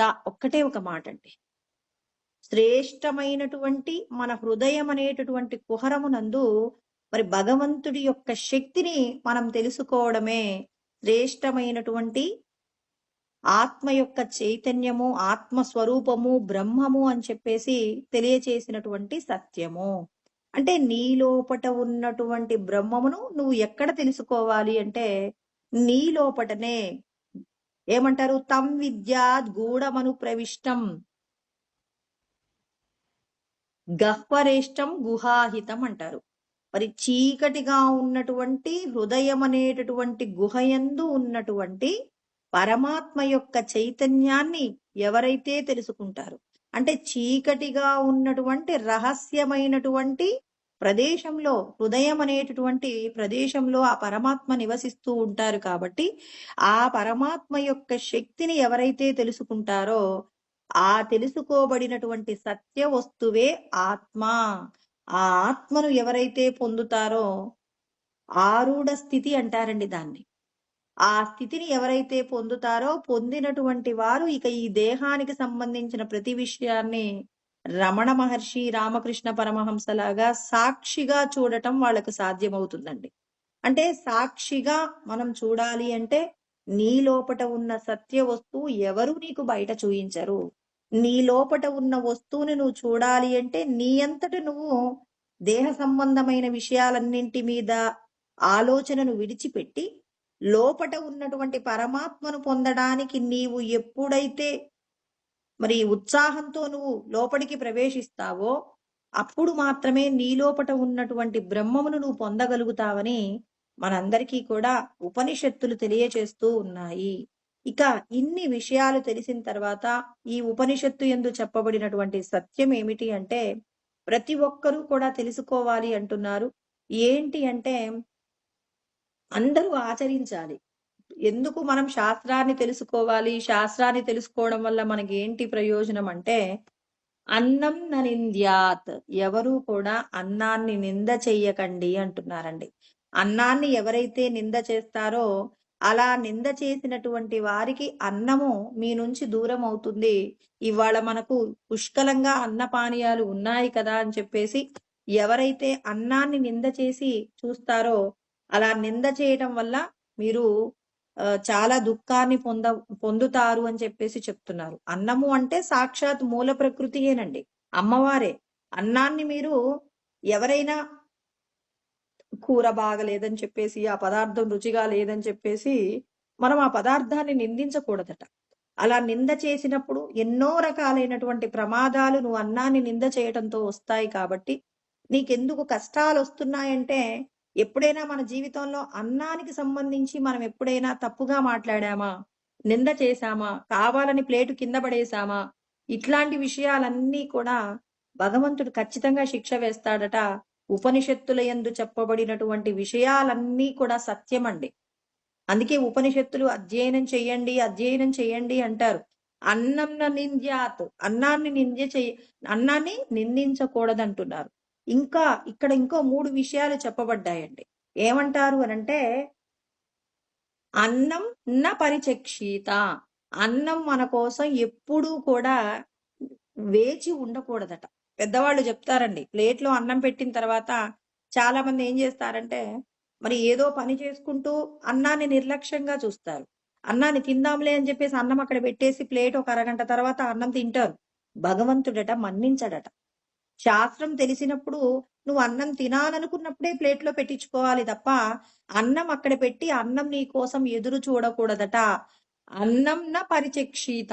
అన్నం మన కోసం ఎప్పుడూ ఎదురు చూడకూడదు. కాబట్టి ఎప్పుడు తినాలనుకుంటారో అప్పుడే పెట్టుకోవాలి తప్ప అన్నం కోసం మనం ఎదురు చూడాలి తప్ప అన్నం ఎప్పుడూ ఒకరు నన్ను ఎవరు తింటారు అని చెప్పేసి మరి ఆ అన్నం ఎదురు చూడకూడదట అని చెప్పేసి కూడా మరి తైత్రీయ ఉపనిషత్తు యందు చెప్పబడేటటువంటి సత్య విషయాలు. ఇక ఇంకా అన్నం బహుకుర్వీత. అన్నాన్ని ఎప్పుడు కూడా ఎక్కువగా ఉత్పత్తి చేసేటటువంటి ప్రయత్నంగా ఏ దేశమైతే ముందుకు వెళ్తుందో ఆ దేశంలో సమస్తము లభ్యమవుతాయట. కాబట్టి అన్నాన్ని ఎక్కువగా పండించేటటువంటి స్థితి ఉండాలి అని చెప్పేసి అన్నం బహుకుర్వీత, అన్నాన్ని ఎక్కువగా ఉత్పత్తి చెయ్యాలి అని చెప్పేసి చెప్తున్నారు. తర్వాత చివరి విషయం ఏం చెప్తున్నారంటే నకంచన వసతౌ ప్రత్యాచక్షీత అనే మాట చెప్పారు. ఈ మాట ఎప్పుడూ అందరికీ గుర్తుండాలి. అంటే ప్రతిదీ కూడా గుర్తుండాలి. ఈ విషయం ఇంకా బాగా గుర్తుండాలి. ఎందుకు అంటే అన్నం గురించి చెప్తున్నారు. నకంచన వసతౌ అంటే నిన్ను ఆశ్రయించి, అయ్యా నాకు కొంచెం అన్నం పెట్టించండి అని ఎవరైనా నిన్ను ఆశ్రయిస్తే ప్రత్యాచక్షీత, వాళ్లను అన్నం పెట్టకుండా పంపించడం అనేది దోషాలన్నింటిలోకెల్లా గొప్ప దోషం అవుతుంది. కాబట్టి మరి ఇక్కడ ఉపనిషత్తులు చెప్తున్నాయి, జాగ్రత్తగా ఉండండి. మనిషిగా మీరు జీవిస్తున్నప్పుడు మీరు నిర్వర్తించవలసినటువంటి కర్తవ్యాలలో ప్రథమ కర్తవ్యం ఏమిటి అంటే అన్నాన్ని నింద చేయకూడదు. అన్నాన్ని ఎదురు చూసేలాగా అన్నం మీకోసం ఉపేక్షించకూడదు. అన్నాన్ని పండించడంలో ఎవరికి వాళ్ళు ఏం చేయవలసి ఉంటుందంటే అన్నాన్ని పండించేటటువంటి వారికి ఎవరికి వాళ్ళు తమ వంతుగా ఎంత ప్రయత్నం, ఎంత సహాయం చేయగలుగుతారో అంత సహాయం చేయాలి. అంటే ఎక్కడైతే ఆహార ఉత్పత్తి ఎక్కువగా ఉంటుందో అక్కడ మాత్రమే దేశం యొక్క క్షేమం ఉంటుంది. మరి భగవంతుణ్ణి పొందడానికి కావలసినటువంటి శ్రేష్టత కూడా ఉంటుంది. మన దగ్గరికి ఎవరైనా ఆహారం కోసం వచ్చినప్పుడు వాళ్ళకు భోజనం పెట్టకుండా పంపించడం వల్ల మనకున్నటువంటి సంపదలన్నీ ఎందుకు మన నుంచి వెళ్ళిపోతున్నాయో కూడా తెలియకుండానే వెళ్ళిపోతాయట. ఈ విషయాల గురించి మళ్ళీ మనకి యమధర్మరాజు కూడా కఠోపనిషత్తులో చెప్తారండి. మళ్ళీ ఎప్పుడైనా చెప్పుకుందాం ఆ విషయం. మరి మనకున్న సంపదలన్నీ నేను శ్లోకం చెప్పకుండా చెప్తానండి. ఎవరైనా మన ఇంటి ముందు భగవంతుణ్ణి స్మరణ చేస్తున్నటువంటి ఒక వ్యక్తి మన ఇంటి ముందు కాసేపు పడుకున్నాడండి. ఈ రోజు రాత్రికి ఆయన ఏదో వేరే ఊరు వెళ్తూ వెళ్తూ భగవంతుణ్ణి నిరంతరం స్మరణ చేసేటటువంటి వ్యక్తి మన ఇంటి ముందు పడుకున్నారనుకోండి. మనం ఆ వ్యక్తి మన ఇంటి ముందు ఎవరు పడుకున్నారో లేదో కూడా మనం చూసుకోలేదనుకోండి. ఇప్పుడు ఆ వ్యక్తి పడుకునేటప్పుడు రాత్రి ఆకలితో పడుకున్నాడు. పొద్దున్నే లేచాడు, పాపం అలాగే నిద్రపోయాడు. ఆకలి కడుపుతోనే పడుకున్నాడంటే లోపట ఉన్న వైశ్వానరుడు ఎవరండి? ఈశ్వరుడు. ఈశ్వరుడు పాపం బాగా ఆకలితో ఉన్నారు. ఎవరి ఇంటి ముందైతే ఆ వ్యక్తి నిద్రపోయినప్పుడు ఆకలితో పడుకున్నాడు, భగవంతుడి యొక్క నామాన్ని నిరంతరం స్మరణ చేస్తున్నటువంటి వ్యక్తి మన ప్రారంధం కొద్ది మన ఇంటి ముందు పడుకొని ఉన్నప్పుడు మనం చూసుకోకుండా ఉంటే అప్పుడు ఏమవుతుందంటే నువ్వు ఎన్నో రకాలైనటువంటి పుణ్యకార్యాలు చేసి మంచి మాటలు చెప్పి దాన ధర్మాలు చేసి దేవాలయాలు కట్టించి ఇలా నువ్వు చేసిన ప్రతి పుణ్యానికి నీ దగ్గర ఉన్నటువంటి సంపదలన్నీ ఎవరెవరు ఉంటారు? సంపదలంటే ఎవరు?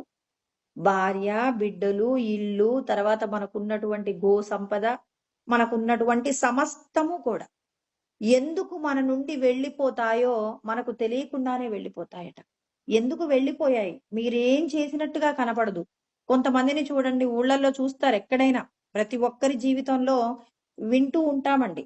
వాళ్ళకి చాలా సంపదలు ఉన్నాయి, ఎందుకు వాళ్ళ సంపదలన్నీ పోయాయో ఎవ్వరికీ తెలియదు. ఎవరు వాళ్ళని అన్యాయం చేసిన వాళ్ళు లేరు, అయినా వాళ్ళు సంపదలు పోగొట్టుకున్నారంటారు. ఎందుకు పోగొట్టుకుంటారంటే మరి చేసేటటువంటి చిన్న తప్పిదం. ఆ రోజు గనక వాళ్ళ ఇంటి ముందు ఎవరో పడుకున్నారని మనం అంటే మన ఇంటి ముందు ఎవరో పడుకోవడం మనం గమనించమండి. ఎందుకు అంటే మనకి వాళ్ళ విలాసాలు ఎక్కువయ్యాయి కాబట్టి మనం లోపలికి వెళ్తే బయటకు వచ్చేటటువంటి పరిస్థితి ఉండదు. మరి మన ఇంటి ముందు ఎవరైనా పడుకున్నారేమో చూసి ఆ వ్యక్తికి నీ వల్ల కావాల్సింది ఏంటంటే ఎంతో కొంత నువ్వు ఆహారాన్ని ఇవ్వటం చెయ్యాలి. లేదు నీ ఇంట్లో ఏదో ఒక పండో ఫలమో ఉంటుంది, ఒక పండో ఫలమో ఇచ్చి ఒక బాటిల్లో, ఒక చిన్న బాటిల్లో నీళ్లు ఇచ్చేసి మనం వచ్చేసామనుకోండి, ఏమవుతుంది అంటే వాళ్ళకి ఆ కొంచెం ప్రసాదం పెడితే నీకున్న సంపదలు అక్షయం అవుతాయి. నువ్వు ఆ వ్యక్తి ఉన్నాడో లేదో కూడా పట్టించుకోకుండా నువ్వు నిర్లక్ష్యంగా నీకు సంబంధించినటువంటి విషయ భోగాలను అనుభవించడంలోనే నువ్వు ఏమరపాటుతో ఉంటే భగవంతుడు ఉన్నవన్నీ కూడా తీసేస్తాడట. యమధర్మరాజు స్వయంగా చెప్పారండి కఠోపనిషత్తులు. సూనృతంచ అని చెప్పేసి ఉంటుంది. మరి అంటే మనకున్నటువంటి సంపదలు పోవటానికి మనమే కారణమవుతున్నాం. ఎందుకు అంటే నిర్లక్ష్యం. మన ఇంటి ముందుకు ఎవరైనా వస్తే ఎవరో వచ్చారు వెళ్ళారు అంటారు, కానీ వచ్చినటువంటి వ్యక్తి మరి సాక్షాత్తు ఈశ్వరుడే వచ్చారు అనే సత్యం తెలుసుకోలేనప్పుడు మనకున్న ఐశ్వర్యాలన్నీ కూడా మనం పోగొట్టుకోవలసిన స్థితి కూడా కలుగుతుంది. కాబట్టి ఆయన ఈ తైత్తిరీయోపనిషత్తు యందు చెప్పారనమాట, నా కంచెన వసతౌ ప్రత్యాచక్షీత అంటున్నారు. అంటే ఇప్పుడు నీకున్నటువంటి సంపద ఎంతైనా ఉండనివ్వండి, నీ ఇంటి ముందుకు వచ్చిన వ్యక్తికి నువ్వు భోజనం పెట్టినప్పుడే ఆ సంపద నిలబడుతుంది. కానీ ఆ అన్నం అడిగినటువంటి వ్యక్తికి నువ్వు భోజనం పెట్టకుండా నువ్వు నిర్దాక్షణ్యంగా ఆ వ్యక్తిని పంపిస్తే మాత్రం సమస్త సంపదలు పోతాయని అంటే ఒక ఉపనిషత్తులో చెప్పబడిన విషయాన్ని ఇంకొక ఉపనిషత్తు యందు ఇంకా బాగా వివరణ చేస్తారనమాట. కాబట్టి ఉపనిషత్తుల యొక్క సారం ఏంటి అంటే నువ్వు ధర్మంగా జీవించడానికి కావలసినటువంటి ఎన్నో రకాలైన విషయాలు నువ్వు తెలుసుకున్నప్పుడు జాగ్రత్త పడి మన సంపదలను మనం కాపాడుకుంటూ ధర్మంగా జీవిస్తూ మన లోపట ఉన్నటువంటి ప్రత్యేగాత్మ యొక్క స్వరూపాన్ని కూడా తెలుసుకోవడానికి ఈశ్వరుడి యొక్క మెప్పు పొందగలుగుతాం. మీ దగ్గర చాలా సంపదలు ఉన్నాయని చెప్పేసి మీకు నచ్చినప్పుడు భోజనం పెడితే కాదు, మీరు కోరకుండానే మీ ఇంటికి వచ్చినటువంటి అభ్యాగతి అంటారు. అంటే మీరు పిలవకుండానే మీ ఇంటికి వచ్చినటువంటి వ్యక్తికి మీరు పెట్టేటటువంటి భోజనం ఏమవుతుంది అంటే మీకు అనంతమైన ఆనందాన్ని ఇవ్వటానికి కావలసినటువంటి స్థితి మీకు కలుగుతుంది. కాబట్టి భగవంతుడు చెప్పిన 4 విషయాలు గుర్తుపెట్టుకోవాలి. అన్నాన్ని నింద చేయకూడదు, అన్నం మన కోసం ఎదురు చూడకూడదు, అన్నాన్ని ఎక్కువగా పండించేటటువంటి ప్రయత్నాలు చేయాలి, మన ఇంటికి ఎవరైనా ఆహారం కోసం ఆశ్రయిస్తే వాళ్లకు భోజనం పెట్టకుండా మనం ఉండకూడదు అనేటటువంటి విషయం మరి ఇక్కడ ఉపనిషత్తుల యందు చెప్పబడింది. మరి ఈ 5 కోశాల నుండి కూడా మనం బయటపడడం కోసం ఏం చేయాలి అంటే నిరంతరం దేహ సంబంధమైన విషయాలు శాశ్వతం కాదని, శాశ్వతమైన సత్య వస్తువుని తెలుసుకోవడానికి ఎవరికి వాళ్ళు తమకున్న సమయంలో వీలైనంత వరకు భగవంతుడిని తెలుసుకోవడానికి ధ్యానము చేయడానికి ప్రతి ఒక్కరూ కూడా ప్రయత్నం చేయాలి. ఇంకా పెద్దలు ధ్యానము ద్వారా అనుభూతి పొందిన పెద్దలు ఏమంటారంటే, ధ్యానము చేయకుండా ఉండటం అంటే ఎలాంటిది అంటే దంతధావనం చేయకుండా ఆహారాన్ని స్వీకరించడం ఎంత పెద్ద తప్పుగా మనం భావన చేస్తామో, అదే విధంగా ధ్యానం చేయకుండా రోజు గడపటం కూడా అంతే తప్పు అని చెప్పేసి మరి పెద్దలు మాట్లాడుతూ ఉంటారు. కాబట్టి ధ్యానము చేయడం వల్ల మనల్ని మనం ఉద్ధరించుకోగలుగుతాం. వేరొకరి కోసం ధ్యానం చెయ్యక్కర్లేదు. మనల్ని మనం ఉద్ధరించుకోవాలి అనుకున్నప్పుడు జ్ఞానాన్ని తెలుసుకొని ఆ జ్ఞానంతో కూడినటువంటి విషయాల పట్ల, అంటే ధ్యానంతో మనం పరమాత్మను తెలుసుకోవాలంటే జ్ఞానం ఏం చేయాలి అంటే జ్ఞానాన్ని తెలుసుకొని జ్ఞానంతో కూడిన కర్మాచరణ, విషయాల పట్ల విరక్తి, తర్వాత భగవంతుణ్ణి తెలుసుకోవడం కోసం ధ్యానము, ఇవన్నీ కూడా ఒకదానిపైన ఒకటి ఆధారపడతాయి అన్నమాట. జ్ఞానము ధ్యానము రెండూ ఉన్నప్పుడు పూర్ణమైనటువంటి స్థితిని నువ్వు పొందగలవు అని చెప్పేసి మనందరికీ కూడా శాస్త్రం తెలియచేస్తూ ఉంది. ఇక మన అందరం కూడా ఇవాళ మొదటి అధ్యాయము అర్జున విషాద యోగమునందు అర్జునుడు మాట్లాడేటటువంటి మాటలండి. అర్జునుడు ఇప్పటి వరకు కూడా శంఖముల యొక్క పూరణ కూడా జరిగింది. శంఖముల యొక్క పూరణ జరిగిన వెంటనే మరి అందరి హృదయములయందు కూడా ఈశ్వరుడే ఉన్నారనేటటువంటి సత్యం కృష్ణ పరమాత్మ అనేక శ్లోకాలలో చెప్పారు. ఇప్పటి వరకు కూడా మనం భగవంతుడు ప్రతి ఒక్కరి యొక్క ప్రత్యేగాత్మలలోనే ఉన్నారు. ఆ ప్రత్యేగాత్మను తెలుసుకోవడానికి పంచకోశములను మనం ఏం చేయాలి, విచారణ చేసి తపస్సు ద్వారా మనలో ఉన్నటువంటి బ్రహ్మమును తెలుసుకోవడం కోసం అని చెప్పేసి ప్రయత్నం చెయ్యాలి అని చెప్పేసి చెప్పుకున్నాం. అంటే భగవంతుడు అందరి యొక్క హృదయాలలో ఉన్నారు. అహమాత్మ గుడాకేశ సర్వభూతాశయ స్థిత అని 10వ అధ్యాయం 20వ శ్లోకంలో చెప్పారండి. అంటే అందరి యొక్క హృదయాలలో ఈశ్వరుడు ఉన్నారు. సమస్త ప్రాణుల యొక్క హృదయాలలో భగవంతుడు ఉన్నాడనమాట. ఇక ఈశ్వర సర్వభూతానాం హృద్దేశేర్జున తిష్టతి, సమస్త ప్రాణులలో ఈశ్వరుడు ఉన్నారు. హృద్దేశేర్జున అంటే హృదయమునందు పరమాత్మ ఉన్నారు.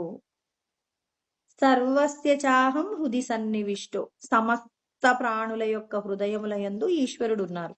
ఇవన్నీ కూడా కృష్ణ పరమాత్మే చెప్పారండి. ఇంకా చాలా శ్లోకాలు ఉంటాయి.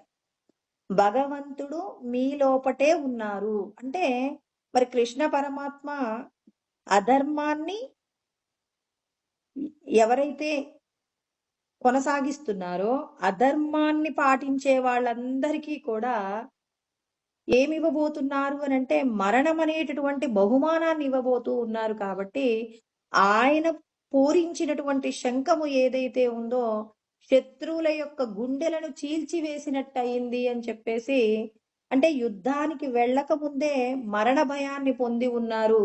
మనం ఏదైనా ఒక పని చేసేటప్పుడు ముందు మనకు భయం కలిగిందనుకోండి, నీ దగ్గర ఎన్ని శక్తి సామర్థ్యాలు ఉన్నప్పటికీ కూడా ఆ భయం ఏం చేస్తుంది అంటే నువ్వు ఆ పని యందు విజయాన్ని పొందలేవు. కాబట్టి కృష్ణ పరమాత్మ పూరించినటువంటి శంఖమే సమస్త శత్రువులందరికీ కూడా మరి మరణం అనేటటువంటి భయం వాళ్ళ యొక్క హృదయంలోకి ప్రవేశించింది అని చెప్పేసి ఇక్కడ సంజయుడు కూడా చెప్తున్నాడు అనమాట. అంటే అందరి మనస్సులో కలిగినటువంటి ఆలోచనలను చూడగలిగినటువంటి వ్యక్తి సంజయుడు అని మనం చెప్పుకుంటున్నాం. కేవలం అక్కడ జరుగుతున్న సంఘటనే కాదండి, వాళ్ళ యొక్క మనస్సులలో కలిగేటటువంటి ఆలోచనలు కూడా తెలుసుకోగలిగిన శక్తి వ్యాసుడు సంజయుడికి ఇచ్చాడు. కాబట్టి ఇప్పుడు ఆ సంజయుడు చెప్తున్నాడు అనమాట ధృతరాష్ట్రుడికి, అందరూ కూడా మన కౌరవ పక్షంలో ఉన్న వాళ్ళందరూ కూడా చాలా భయపడ్డారు అని చెప్పేసి చెప్పారు. అత వ్యవస్థితాన్ దృష్ట్వా దార్తరాష్ట్రాన్ కపిధ్వజ ప్రవృత్తే శస్త్ర సంపాదే ధనురుద్యమ్య పాండవ. ఇక్కడ చెప్పారండి, ఏమంటున్నారు? అత వ్యవస్థితాన్ దృష్ట్వా, అక్కడ అర్జునుడు గురించి మాట్లాడుతూ ఉన్నారు. కపిధ్వజ, అర్జునుడిని కపిధ్వజుడు అంటున్నారు. ఎందుకు అంటే ఆయన ఉన్నటువంటి ఆ రథం పైన హనుమంతుడు ఉన్నారనమాట. అర్జునుడి యొక్క రథం పైన టెక్కెము పైన హనుమంతుడు కూర్చొని ఉన్నాడనమాట. మరి హనుమంతుడు ఉన్నాడు అంటే అక్కడ విజయం ఖచ్చితంగా ఉంటుందండి. హనుమ అంటేనే విజయానికి గుర్తు. కాబట్టి మరి హనుమంతుడు ఎందుకు అర్జునుడి యొక్క టెక్కెము మీద కూర్చున్నారు అంటే, మరి ఒకసారి వీళ్ళు ఆ అరణ్యవాసం చేస్తున్నటువంటి సమయంలో ఎక్కడి నుంచో మరి ఒక కమలము తామర పుష్పం వచ్చి పడిపోయిందట, అక్కడ పడిందట. ద్రౌపదీదేవి ముందు పడితే ద్రౌపదీదేవి ఆ పుష్పాన్ని చేతిలో పట్టుకుంటే మరి 1000 పత్రాలు కలిగినటువంటి ఆ పుష్పము యొక్క సుగంధము చాలా గొప్పగా ఉందట. ఆ సుగంధము యొక్క పరిమళానికి ఆమె ఏం చేసిందంటే, నా దగ్గర ఇలాంటి పుష్పాలు ఇంకొన్ని ఉంటే బాగుండు అని చెప్పేసి మరి భీముడిని అడిగిందట. నాకు ఇటువంటి పుష్పాలు కావాలి అని చెప్పేసి అన్నప్పుడు భీముడు ఆ పుష్పాలు తేవడం కోసం అని చెప్పేసి, భీముడు అంటేనే భీమకర్మ వృకోదరహ అని చెప్పుకున్నామండి మనం. అంటే భయంకరమైనటువంటి, ఎంతటి భయంకరమైన కార్యమైనా చేయడానికి సిద్ధంగా ఉంటాడు భీముడు. కాబట్టి ఇప్పుడు భీముడు మరి ఇంత సౌగంధాన్ని కలిగినటువంటి ఈ పుష్పాన్ని తేవడం కోసం అని చెప్పేసి వెళ్తాడనమాట. అలా వెళ్తూ హిమాలయ ఆ పర్యంతం కూడా వెళ్తూ ఉంటాడనమాట. గంధమాదన పర్వతంలో మరి అక్కడ హనుమంతుడు ఉంటారు. అక్కడ హనుమంతుడు ఆయన అడ్డంగా ఉంటే ఈయన వెళ్ళి హనుమంతుడిని ఏమంటాడంటే, ఏదో ఒక కోతి రూపంలో, ఒక పెద్ద ముసలి కోతి రూపంలో అక్కడ పడుకొని ఉంటారు. ఉంటే నువ్వు మర్యాదగా నువ్వు పక్కకు జరిగితే నేను వెళ్ళిపోతాను, నా దారికి అడ్డంగా ఉండకు అన్నప్పుడు, వీలైతే నా యొక్క ఆ తోకను తీసి పక్కకు పెట్టేసి వెళ్ళిపో నాయన అంటే ఆ తోకను లేపలేకపోతాడు. తర్వాత వాళ్ళిద్దరి మధ్య జరిగినటువంటి కొంత సంభాషణ తదనంతరం అతడు హనుమంతుడే అని చెప్పేసి తెలుసుకుంటారు. ఇతడు భీముడు వినయపూర్వకంగా నమస్కరిస్తాడు. అలా నమస్కరించి, ఇలా మేము ధర్మంతో కూడినటువంటి మరి యుద్ధం కూడా చెయ్యాలనుకుంటూ ఉన్నాం. మరి ఈ యుద్ధంలో మీరు మాకు కొంత సహాయం చెయ్యాలి అంటే, నేనొచ్చి ఖచ్చితంగా ఏం చేయమంటారు అని అంటే, ఏమీ చేయొద్దు హనుమ, మీరు మా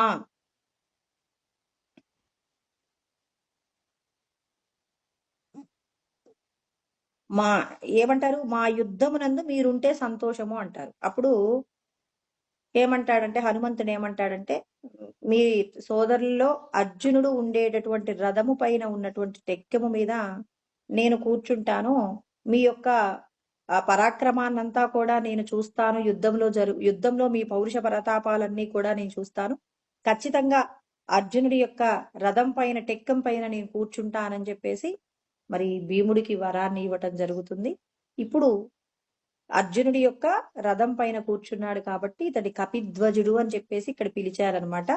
ఇక్కడ అర్జునుడు చూస్తూ ఉన్నాడు. ఎవరిని చూస్తున్నాడు అంటే, కౌరవ పక్షంలో ఉన్న వాళ్ళందరూ కూడా ఆయుధములు ప్రయోగించడానికి సిద్ధంగా ఉన్నారు. ప్రవృత్తే శస్త్ర సంపాతే అంటే ఆయుధములను ప్రయోగించడానికి సిద్ధంగా ఉన్నారనమాట. యుద్ధం చేయడం కోసం అని చెప్పేసి వాళ్ళు సంసిద్ధతను పొంది ఉన్నారు. వాళ్ళందరినీ చూసి ఈయన కూడా యుద్ధం చేయడం కోసం అని చెప్పేసి ప్రిపేర్ అవుతున్నాడు. అంటే ఆయన కూడా తన యొక్క ఆయుధ సంపత్తినంతా కూడా మరి ఒకసారి సరి చేసుకుంటూ ఉన్నారు. గాంధీవము, తర్వాత ఆయన దగ్గర ఉన్నటువంటి అస్త్రములు, శస్త్రములు అన్ని కూడా చూసుకుంటున్నారు అన్నమాట. అంటే శత్రుపక్షంలో ఉన్న వాళ్ళందరూ యుద్ధం చేయడానికి సిద్ధంగా ఉన్నారు. ఇప్పుడు ఆయనకు వెంటనే ఏ ఆలోచన కలిగింది అంటే, శత్రుపక్షంలో ముందు నేను ఎవరెవరిని చంపాలి, తర్వాత అంటే మనం ఏదైనా ఒక పని చేసేటప్పుడు ఒక ప్రణాళిక ఉండాలండి. ప్రణాళిక లేకుండా ఏదో ఒకటి చేసేద్దామని చెప్పేసి వెళ్తే ఇబ్బంది అవుతుంది. ఇప్పుడు ఏ చిన్న పనినైనా మనం ప్రారంభించేటప్పుడు ఏది ముందుగా ప్రారంభించాలి, ఏది ఇప్పుడు దేవుడికి పూజ చేశామనుకోండి, మనకొక ఆలోచన ఉంటుంది. ఫస్ట్ అక్కడ ఉన్నటువంటి పూజ చేసినటువంటి పూజకు సంబంధించిన నిర్మాల్యాన్ని తీసివేయడం. తర్వాత ఒక్కొక్కరికి ఒక్కొక్క పద్ధతిలో పూజ చేస్తారండి. అలా కాకుండా ముందు కొబ్బరికాయ కొట్టేసి తర్వాత పసుపు కుంకుమ వేస్తానని చెప్పేసి అనుకుంటామా? అంటే ఏదైనా ఒక పనిని చేయడానికి ఒక పద్ధతి అంటూ ఉంటుంది. ఓ ప్రణాళిక అనేది ఉంటుంది. అంటే మంచి వారి యొక్క లక్షణం ఏంటంటే ఏదో ఒక విధంగా పని పూర్తి చేయడం కాదు. ఒక ప్రణాళికా పరంగా పనిని పూర్తి చేయడం పట్ల ఎవరికైతే శ్రద్ధ ఉంటుందో అలాంటి వాళ్ళందరూ కూడా అర్జునుడిలాగా ఉంటారు. అర్జునుడు కూడా ముందు నేను ఎవరెవరిని చంపాలి? ఎవరెవరిని చంపాలో నాకొక ప్రణాళిక ఉండాలి కాబట్టి కృష్ణ అంటే కృష్ణుడితో మాట్లాడుతున్నాడట. ఋషికేశం తదా వాక్యం ఇదమాహ మహీపతే. ఇక్కడ మరి ఇంద్రియములను నిగ్రహించినటువంటి ఇంద్రియాల యొక్క అధినాయకుడైనటువంటి కృష్ణ పరమాత్మతో మాట్లాడుతూ ఉన్నాడు అర్జునుడు. ఏమంటున్నారంటే సేనయోరుభయోర్ మధ్యే రథం స్థాపయమేచ్యుత. అంటే రెండు సేనల మధ్య నా యొక్క రథాన్ని నిలబెట్టు అని చెప్పేసి చెప్పాడు. ఎందుకు అంటే మరి ఎవరెవరు ఉన్నారు, ఎవరిని ముందు చంపాలి, ఎవరిని వెనక చంపాలి అనే విషయం పట్ల ఒక క్లారిటీ కోసం, ఒక ప్రణాళిక రచన కోసం అని చెప్పేసి ఈయన మాట్లాడుతూ ఉన్నాడు. యావదేతాన్ నిరీక్షేహం యోద్ధు కామానవస్థితాన్ కైర్మయా సహ యోద్ధవ్యం అస్మిన్ రణ సముద్యమే అన్నారు. అంటే అర్జునుడు అడిగేటటువంటి ప్రశ్న చాలా చక్కగా ఉందండి. ఏమంటున్నారంటే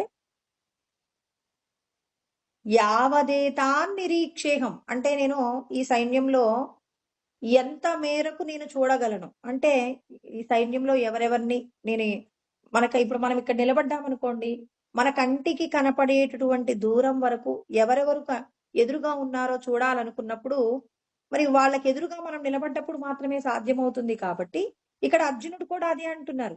యావదేతాన్ నిరీక్షేహం యోద్ధు కామాన్ అవస్థితాన్. నాతో యుద్ధము చెయ్యాలి. కామాన్ అంటే కోరిక, నాతో యుద్ధం చేయాలనే కోరిక ఎవరెవరికి అయితే ఉందో కైర్మయా సహం యోద్ధవ్యం అస్మిన్ రణ సముద్యమే. అంటే యుద్ధ రంగమునందు నాతో యుద్ధము చేయడానికి ఎవరెవరైతే సిద్ధపడ్డారో, అంటే శత్రుపక్షంలో ఉన్న వాళ్ళు ఎవరెవరు ఉన్నారో వాళ్ళందరినీ నేను చూసేలాగా రథాన్ని నిలబెట్టు అని చెప్పేసి చెప్తూ ఉన్నాడు. ఇంకో మాట కూడా అంటున్నాడు, యోత్సమానానవేక్షేహం యయేతే అత్ర సమాగతాః దుర్బుద్ధే యుద్ధే ప్రియ చికీర్షవః అన్నారు. అంటే దుర్యోధనుడికి సంతోషాన్ని కలిగించడం కోసం అని చెప్పేసి ఎవరెవరైతే శత్రుపక్షంలో, అంటే దుర్యోధనుడికి ఇష్టమైనటువంటి వాళ్ళు, ఆయనకు సంతోషం కలిగించడానికి ఎవరెవరైతే ఉన్నారో, ఆయన కోసం ప్రాణాలు ఇచ్చి మరి ఎవరైతే దుర్యోధనుడికి ఉపకారం చెయ్యాలనుకుంటున్నారో వాళ్ళందరినీ నేను చూడాలనుకుంటున్నాను అంటున్నారనమాట. యోత్సమానానవేక్షేహం అంటే చూసేదనం. యయేతే అత్ర సమాగతాః. ఏతే అంటే ఏ ఏ వీరులు కూడి ఉన్నారో, మరి నాతో యుద్ధం చేయడం కోసం, మరి దుర్యోధనుడికి సంతోషాన్ని కలిగించడం కోసం, దుర్యోధనుడికి ప్రీతిపాత్రమైనటువంటి వాళ్ళు ఎవరెవరైతే ఉన్నారో వాళ్ళందరినీ నేను చూస్తాను కృష్ణ అని చెప్పేసి కృష్ణ పరమాత్మతో అర్జునుడు మాట్లాడతాడనమాట. మరి అర్జునుడు ఇలాంటి మాట ఇక్కడ ఒక మాట మాట్లాడతాడండి. దుర్బుద్ధి కలిగినటువంటి వ్యక్తి. ఇక్కడ ధృతరాష్ట్రుడికి దుర్బుద్ధే యుద్ధే అన్నాడనమాట.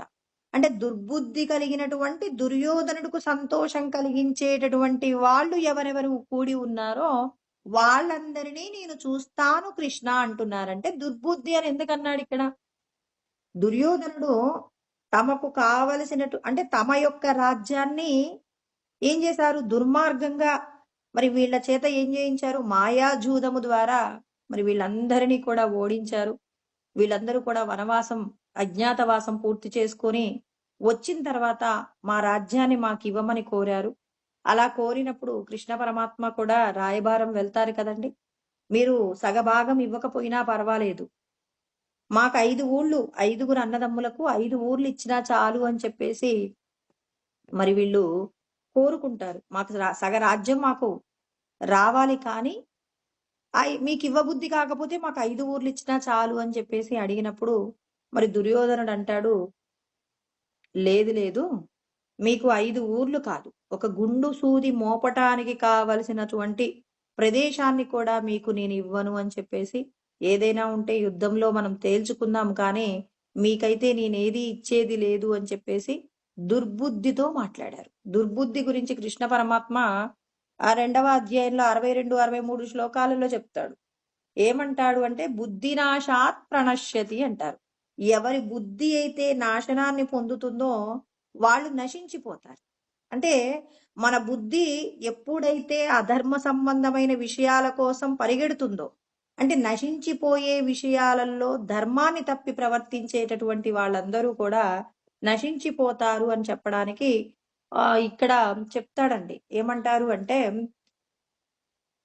అర్జునుడికి కృష్ణ పరమాత్మ తెలియజేస్తారనమాట. ధ్యాయతో విషయాన్ పుంసః సంగస్తేషూపజాయతే సంగా సంజాయతే కామః కామాత్ క్రోధోభిజాయతే క్రోధాత్ భవతి సమ్మోహః సమ్మోహాత్ బుద్ధినాశో బుద్ధినాశాత్ ప్రణశ్యతి అంటారు.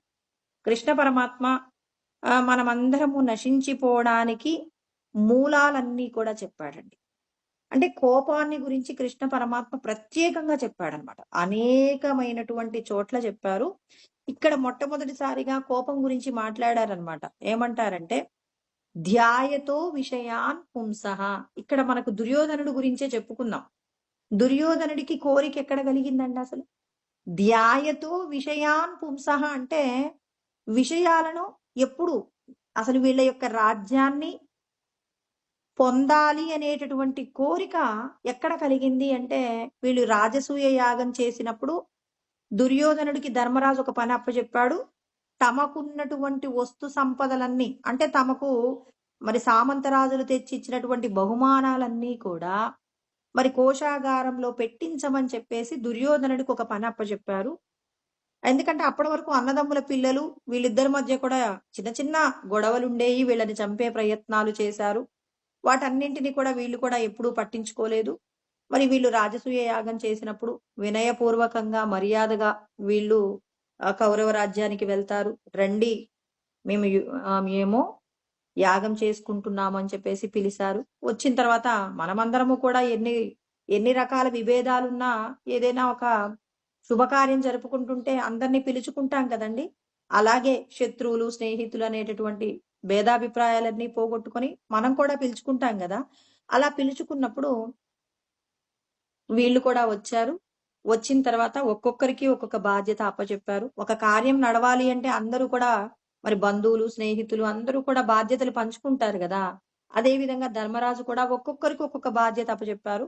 ఆ బాధ్యతల సమయంలోనే దుర్యోధనుడికి కోశాగారానికి సంబంధించిన బాధ్యత అప్పచెప్పారు. ఎందుకు అంటే ఆయన అవతలి రాజ్యానికి సంబంధించి రాజు కదండి. ఆయన హోదాకు తగిన పని అప్పచెప్పాలి, కానీ ఆయన్నేదో వేరే విషయాల గురించి చెప్పకూడదు కదా.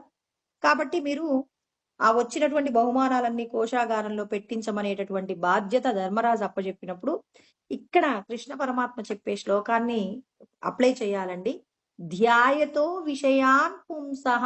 ఇప్పుడు ఈ వస్తువులన్నీ కూడా అందులో పెట్టిస్తుంటే వచ్చినటువంటి బహుమానాలట అసలు తనకి కన్ను మూసుకుంటే అవన్నీ బహుమానాలు అక్కడ పెట్టించి వచ్చిన తర్వాత అసలు ఆ బహుమానాలన్నింటినీ ఈయన కళ్ళు మూసుకుంటే ఆ బహుమానాలు తప్ప వేరే విషయాలు గుర్తు రావట్లేదట.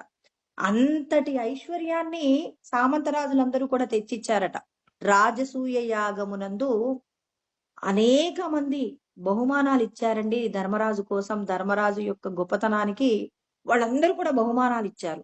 ఆ బహుమానాలన్నింటినీ చూసిన తర్వాత వేరొకరి యొక్క వస్తువులు మనం చూసినప్పుడు మరి వాళ్ళు పూర్వజన్మలలో ఎంత పుణ్యం చేసి ఉన్నారో ఈశ్వరుడు వాళ్ళకి అన్ని ఇచ్చారు అని చెప్పేసి మనం మన మనసుకు సర్ది చెప్పామనుకోండి, మనసు ప్రశాంతంగా ఉంటుంది.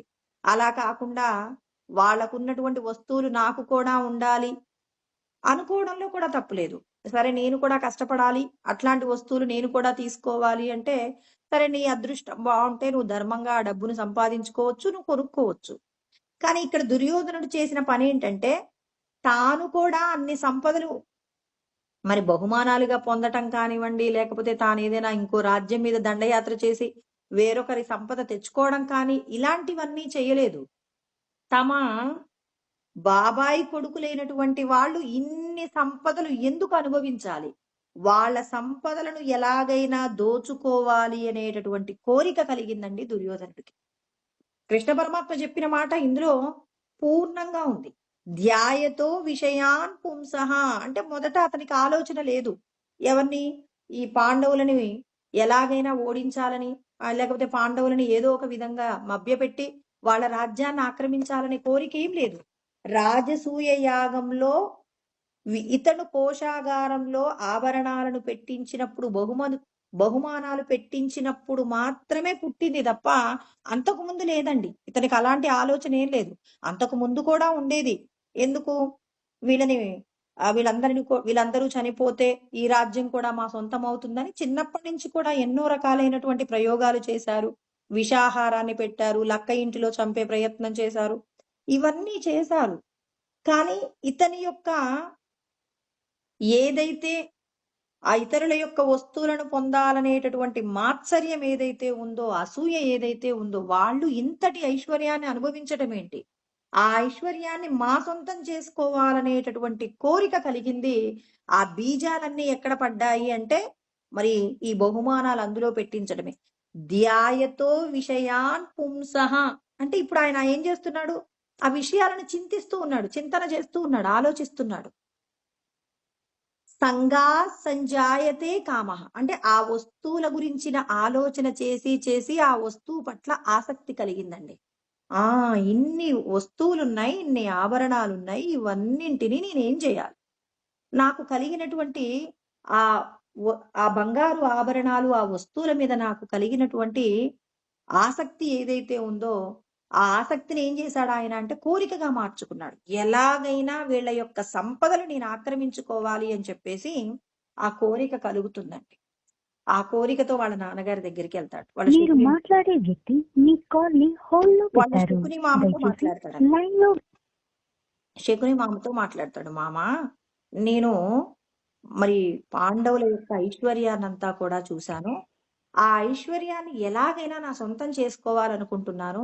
ఇక ఆ ఐశ్వర్యం లేకుండా నేను జీవించటం అనేది నాకు సాధ్యం కావట్లేదు. ఎంతటి తీవ్ర స్థాయికి వెళ్ళిపోయాడంటే వేరొక వస్తువులు తనకి అందకపోతే తనకు ఇక జీవితమే లేదు అనేటటువంటి విషయం మరి శకునితో చెప్పాడు. వాళ్ళ నాన్నగారి దగ్గరికి కూడా వెళ్ళి చెప్పారండి. వాళ్ళ నాన్నగారికి కూడా చెప్పారనమాట. వాళ్ళ నాన్న ధృతరాష్ట్రుడి దగ్గరికి వెళ్ళి చెప్తారనమాట. నానా, వాళ్ళ యొక్క ఐశ్వర్యాన్ని చూసి నేను తట్టుకోలేకపోతున్నాను. నేను అసూయ చేత రగిలిపోతున్నాను. మరి వాళ్ళ యొక్క సంపదలు గనక నా సొంతం కాకపోతే నేను జీవించలేకుండా ఉన్నాను నానా అని చెప్పేసి మరి ధృతరాష్ట్రుడితో చెప్పినప్పుడు ధృతరాష్ట్రుడు ఏమనాలండి?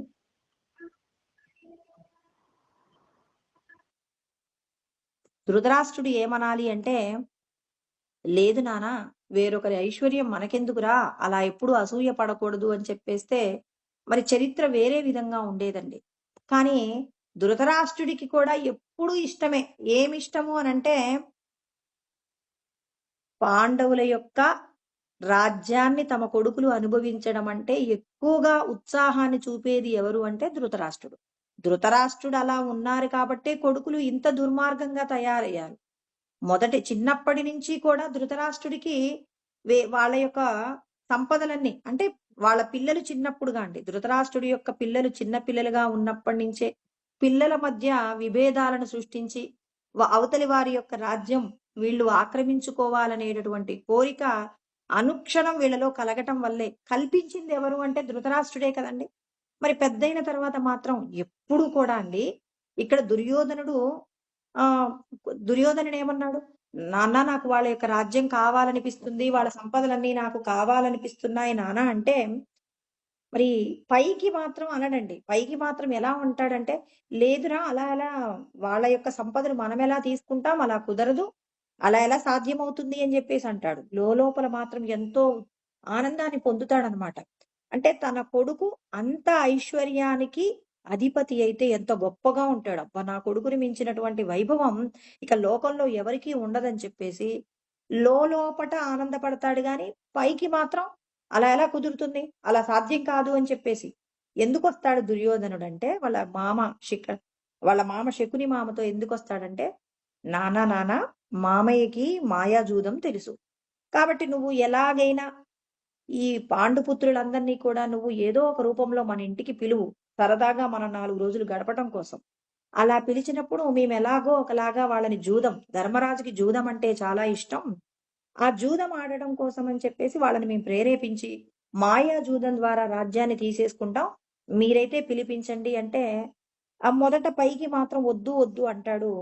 అలా అంటే దుర్యోధనుడు అంటాడు, నాకు వాళ్ళ రాజ్యంలో ఉన్న సంపదలను పొందకపోతే ఇక నేను జీవించి ఉండలేను నానా అని చెప్పేసి అంటే, కొడుకు మీద ఉన్నటువంటి వాత్సల్యం మరి పాండుపుత్రులను పిలిపించటం, తర్వాత యుద్ధం జరగడానికి కారణమైంది. వాళ్ళందరినీ కూడా మరి ఆ టైంలోనే ద్రౌపదీదేవికి జరిగేటటువంటి అవమానం ఇవన్నీ జరిగాయి. ఇక్కడ చెప్పేటటువంటి శ్లోకం ధ్యాయతో విషయాన్ పుంసః సంగా సంజాయతే కామః అంటే కోరిక కలిగిందండి.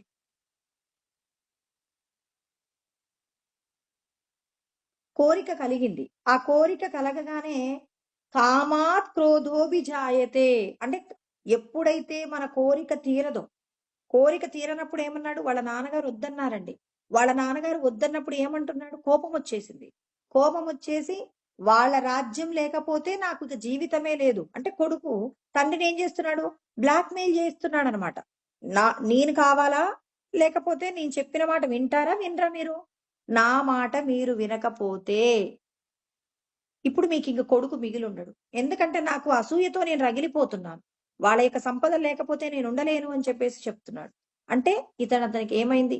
ఏదైనా గొప్ప నిర్ణయం. ఇప్పుడు మనం కోరుకున్న కోరిక తీరనప్పుడే కదండీ కోపాన్ని కలిగి ఉంటాం. కోపంలో ఏం చేస్తున్నామో మనకే తెలియదండి.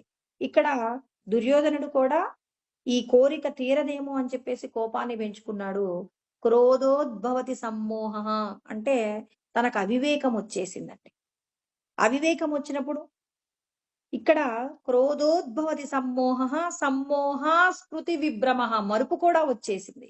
అంటే ఎంతటి నీచమైనటువంటి స్థితికైనా దిగజారిపోతామండి. అంటే మరుపు కలుగుతుంది. దేనికి సంబంధించిన మరుపు కలుగుతుంది? ధర్మ, అధర్మ విచక్షణ కోల్పోతారు. అంటే ధర్మాన్ని పాటించాలని, అధర్మాన్ని పాటించకూడదని, ధర్మాన్ని ఎవరైతే విడిచిపెడతారో విడిచిపెట్టినటువంటి వారికి భగవంతుడు శిక్ష వేస్తాడని అంటే భగవంతుడు ఉన్నాడని కానీ ఆ భగవంతుడు నిర్ణయించినటువంటి ధర్మ అధర్మ వ్యవస్థ ఉందని వేదాది ప్రమాణంగానే జీవించాలని ఇటువంటి విషయాలన్నీ కూడా విడిచిపెడతారు. అలా విడిచిపెట్టేటటువంటి విషయాల కోసం అని చెప్పి కృష్ణ పరమాత్మ 16వ అధ్యాయంలో అంటారనమాట. ఏమంటారు అనంటే ధర్మాధర్మ వ్యవస్థను విడిచిపెట్టి ప్రవర్తిస్తూ ఉంటారు అని చెప్పేసి చెప్తారనమాట. ఎవరైతే ధర్మాన్ని విడిచిపెట్టి ప్రవర్తిస్తారో అంటే ఇక వేదాన్ని విడిచిపెట్టి ప్రవర్తించిన వాడు నీచమైనటువంటి యోనులలోకి ప్రవేశిస్తారు అని చెప్పేసి కృష్ణ పరమాత్మ కూడా అంటాడు. తానహం ద్విషతః క్రూరాన్ ఆసురిష్వేవ యోనిషు అంటారు. నీచమైనటువంటి యోనులలోకి వీళ్ళందరూ కూడా పంపించబడతారు అని చెప్పేసి చెప్తారనమాట. నీచమైన యోనులలోకి వెళ్ళేవాళ్ళు ఎవరు అంటే వేదాన్ని ఎవరైతే ప్రమాణంగా తీసుకోరో ధర్మ అధర్మ వ్యవస్థ యందు ధర్మాన్ని పట్టుకొని అధర్మాన్ని విడిచిపెట్టాలనేటటువంటి విషయాన్ని ఎవరైతే గ్రహించరో అలా గ్రహించనటువంటి వాళ్ళందరికీ కూడా తాననుభవిస్తున్నటువంటి జీవితానికి సంబంధించినటువంటి విషయాలన్నీ మర్చిపోతారంటున్నాడు. ఇప్పుడు దుర్యోధనుడికి ఏం తక్కువండి? తాను అనుభవించేటటువంటి సుఖాల యందు ఏదైనా లోపం ఉందా? పాండుపుత్రులకు ఎంత రాజ్యం ఉందో దుర్యోధనుడికి కూడా అంత రాజ్యం ఉంది. 100 మంది సంతానమైనప్పటికీ కూడా దుర్యోధనుడే అధికారాన్ని చలాయిస్తూ ఉన్నాడు. ఆయనకు లేనటువంటి ఐశ్వర్యం ఏంటండి? వేరొకరి యొక్క సంపదలు చూసి అసూయపడి వాళ్ళ సంపదలు దోచుకోవాలి అనుకున్నాడంటే భగవంతుడు నిర్ణయించినటువంటి ధర్మాన్ని అతిక్రమిస్తున్నాడు కాబట్టి ఎందుకు నేను ఈ సంపదలు కోరుకుంటున్నాను, నాకేం తక్కువ అనే విషయానికి సంబంధించినటువంటి మరుపు ఖచ్చితంగా కలుగుతుందండి. అంటే మన మనసులోకి ఒక కోరిక కలిగింది అంటే, ఆ కోరిక తన యొక్క జీవితాన్ని గురించినటువంటి మరుపుని తెప్పిస్తుంది. ఇప్పుడు అనేక మంది ఆత్మహత్యలు చేసుకుంటారు. మనం కూడా ఆ స్థితికి ఒక్కొక్కసారి వెళ్ళిపోతుంటాం. ఎందుకు వెళ్ళిపోతామంటే, మన ముందు ఏదైనా ఒక సమస్యొచ్చింది. ఆ సమస్యని ఇక పరిష్కరించలేము అనుకుంటే, ఇక మనం చచ్చిపోతే ఏంటి, ఇంకేంటి అంటాం. అయ్యో! నేను చనిపోతే నా మీద ఆధారపడిన వాళ్ళు ఎంతమందున్నారు? మరి వాళ్ళందరికీ ఇబ్బంది కలుగుతుందేమో అని చెప్పేసి, ఆ క్షణంలో మనకు గుర్తుండదట. భగవంతుడు చెప్తున్నాడు. భగవద్గీత తెలుసుకోవడం వల్ల ఉపయోగం ఏంటంటే, నీకొక వస్తువు పట్ల కోరిక కలిగింది. ఇప్పుడు ఈ కోరిక మనం ఎవరి ద్వారా అయితే తీర్చుకోవాలనుకుంటున్నామో, ఆ కోరికను తీర్చుకోవాలనుకున్నప్పుడు, ఆ కోరికను వాళ్ళు తీర్చను అన్నారండి. అలా తీర్చను అన్నప్పుడు నాకు కోపమొస్తుంది.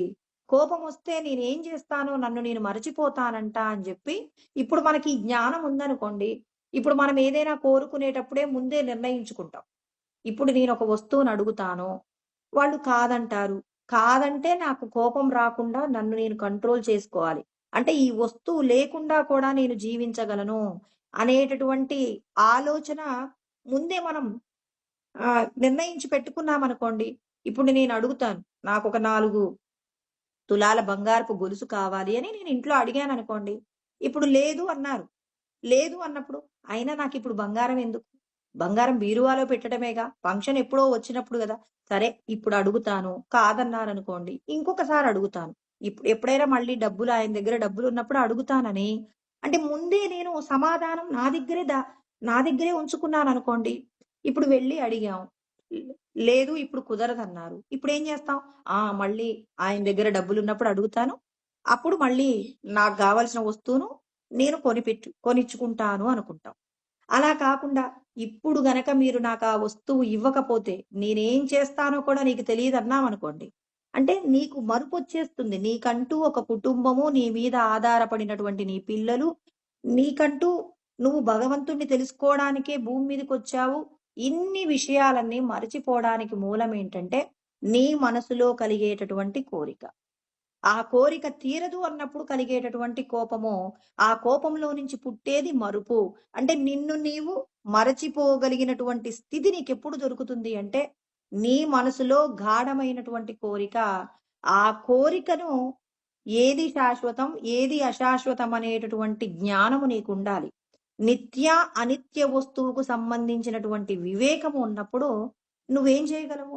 ఈ వస్తువు వల్ల నాకెంత ప్రయోజనం ఉంది, నా జీవితాన్నే పోగొట్టుకునేంత పెద్ద సమస్య కూడా ఈ కోరిక తెస్తుందని, నువ్వు గనక నీకు కలిగినటువంటి కోరిక ఇ తీరకపోతే నీకు కోపం రాకుండా ఉండడానికి కావలసినటువంటి ఆయుధాలను సమకూర్చుకున్నప్పుడు, నువ్వు ఇక జరగబోయేటటువంటి ప్రమాదంలో నుంచి బయటపడతావు. ఇక్కడ దుర్యోధనుడు ఆ పని చెయ్యలేదు కాబట్టి, నాకేం తక్కువ, నేను సుఖంగా జీవిస్తున్నాను, గొప్ప రాజ్యానికి రాజుగా ఉన్నాననేటటువంటి జ్ఞానం మరచిపోయాడు. అలా మరచిపోవడం వల్ల స్మృతి భ్రంశాత్ బుద్ధినాశో, అతనికి తానెవరు అనేటటువంటి జ్ఞానాన్ని కోల్పోయాడు. బుద్ధి పతనమైంది. బుద్ధి పతనం కావడం వల్ల ఏమైంది? ప్రణశ్యతి అంటే చివరికి మరణించాడండి. 2 తొడలు విరిగిన తర్వాత, అయ్యో! ఆ రోజున ద్రోణాచార్యుల వారు, తర్వాత భీష్మాచార్యుల వారు చెప్పిన మాట విని ఉంటే బావుండేది. నా రాజ్యాన్ని నేను పాలిస్తూ, ఈ భూలోకంలో నేను అనేకములైనటువంటి సుఖములను అనుభవించి ఉండేవాడను. ఇన్ని సుఖాలను అనుభవించకుండా నా జీవితాన్ని ఇవాళ నేను నా అంతట నేను చేసిన ప్రయత్నము చేత ఇవాళ నా జీవితాన్ని నేను పోగొట్టుకున్నానని మరణశయ్య మీద ఉండి, అంటే 2 తొడలు విరిగిన తరువాత మరణ భూమిలో అప్పుడు అనుకుంటే ఏం లాభమండి? ఇదే విషయాన్ని ఇక్కడ అర్జునుడు అంటున్నాడన్నమాట. దుర్బుద్ధి అంటే మా రాజ్యాన్ని ఎప్పుడెప్పుడు ఆక్రమించుకుందామా? మరి ఈ రాజ్యాలకు అధిపతి అవుదామా అనేటటువంటి కోరిక, అంటే వేరొకరి యొక్క రాజ్యాన్ని అనుభవించడం కోసం తాపత్రయపడుతున్నాడు కాబట్టి దుర్బుద్ధి అనే పదం వాడారు. దుర్బుద్ధే యుద్ధే ప్రియచికీర్షః. దుర్బుద్ధి కలిగినటువంటి దుర్యోధనుడికి ఎవరెవరు సహాయం చేయాలనుకుంటున్నారో, ఎవరెవరు అతనికి ఆనందాన్ని కల్పించాలనుకుంటున్నారో వాళ్ళందరినీ నన్నొక్కసారి చూయించండి. వాళ్ళందరినీ చూసేలాగా నన్ను నిలబెట్టండి కృష్ణ అని చెప్పేసి అర్జునుడు కృష్ణ పరమాత్మను అడుగుతాడనమాట. అడిగినప్పుడు మరి ఎక్కడ నిలబెడతాడు? నిలబెట్టినప్పుడు అర్జునుడికి కలిగేటటువంటి వేదన ఏదైతే ఉందో దానిని మళ్ళీ రేపు తెలుసుకుందామండి. ఓం సహనావవతు సహనౌ భునక్తు సహ వీర్యం కరవావహై తేజస్వినావధీతమస్తు మా విద్విషావహై. ఓం శాంతి శాంతి శాంతి. ఓం ఆప్యాయంతు మమాంగాని వాక్ ప్రాణచక్షుః శ్రోత్రమతో బలమింద్రియాణి చ సర్వాణి సర్వం బ్రహ్మోపనిషదం మా అహం బ్రహ్మ నిరాకుర్యాం మా బ్రహ్మ నిరాకరణోద నిరాకరణమస్త్వ నిరాకరణం మే అస్తు తదాత్మని నిరతేయా ఉపనిషత్సు ధర్మాస్తే మయి సంతు తే మయి సంతు. ఓం శాంతి శాంతి శాంతి. స్వస్తి.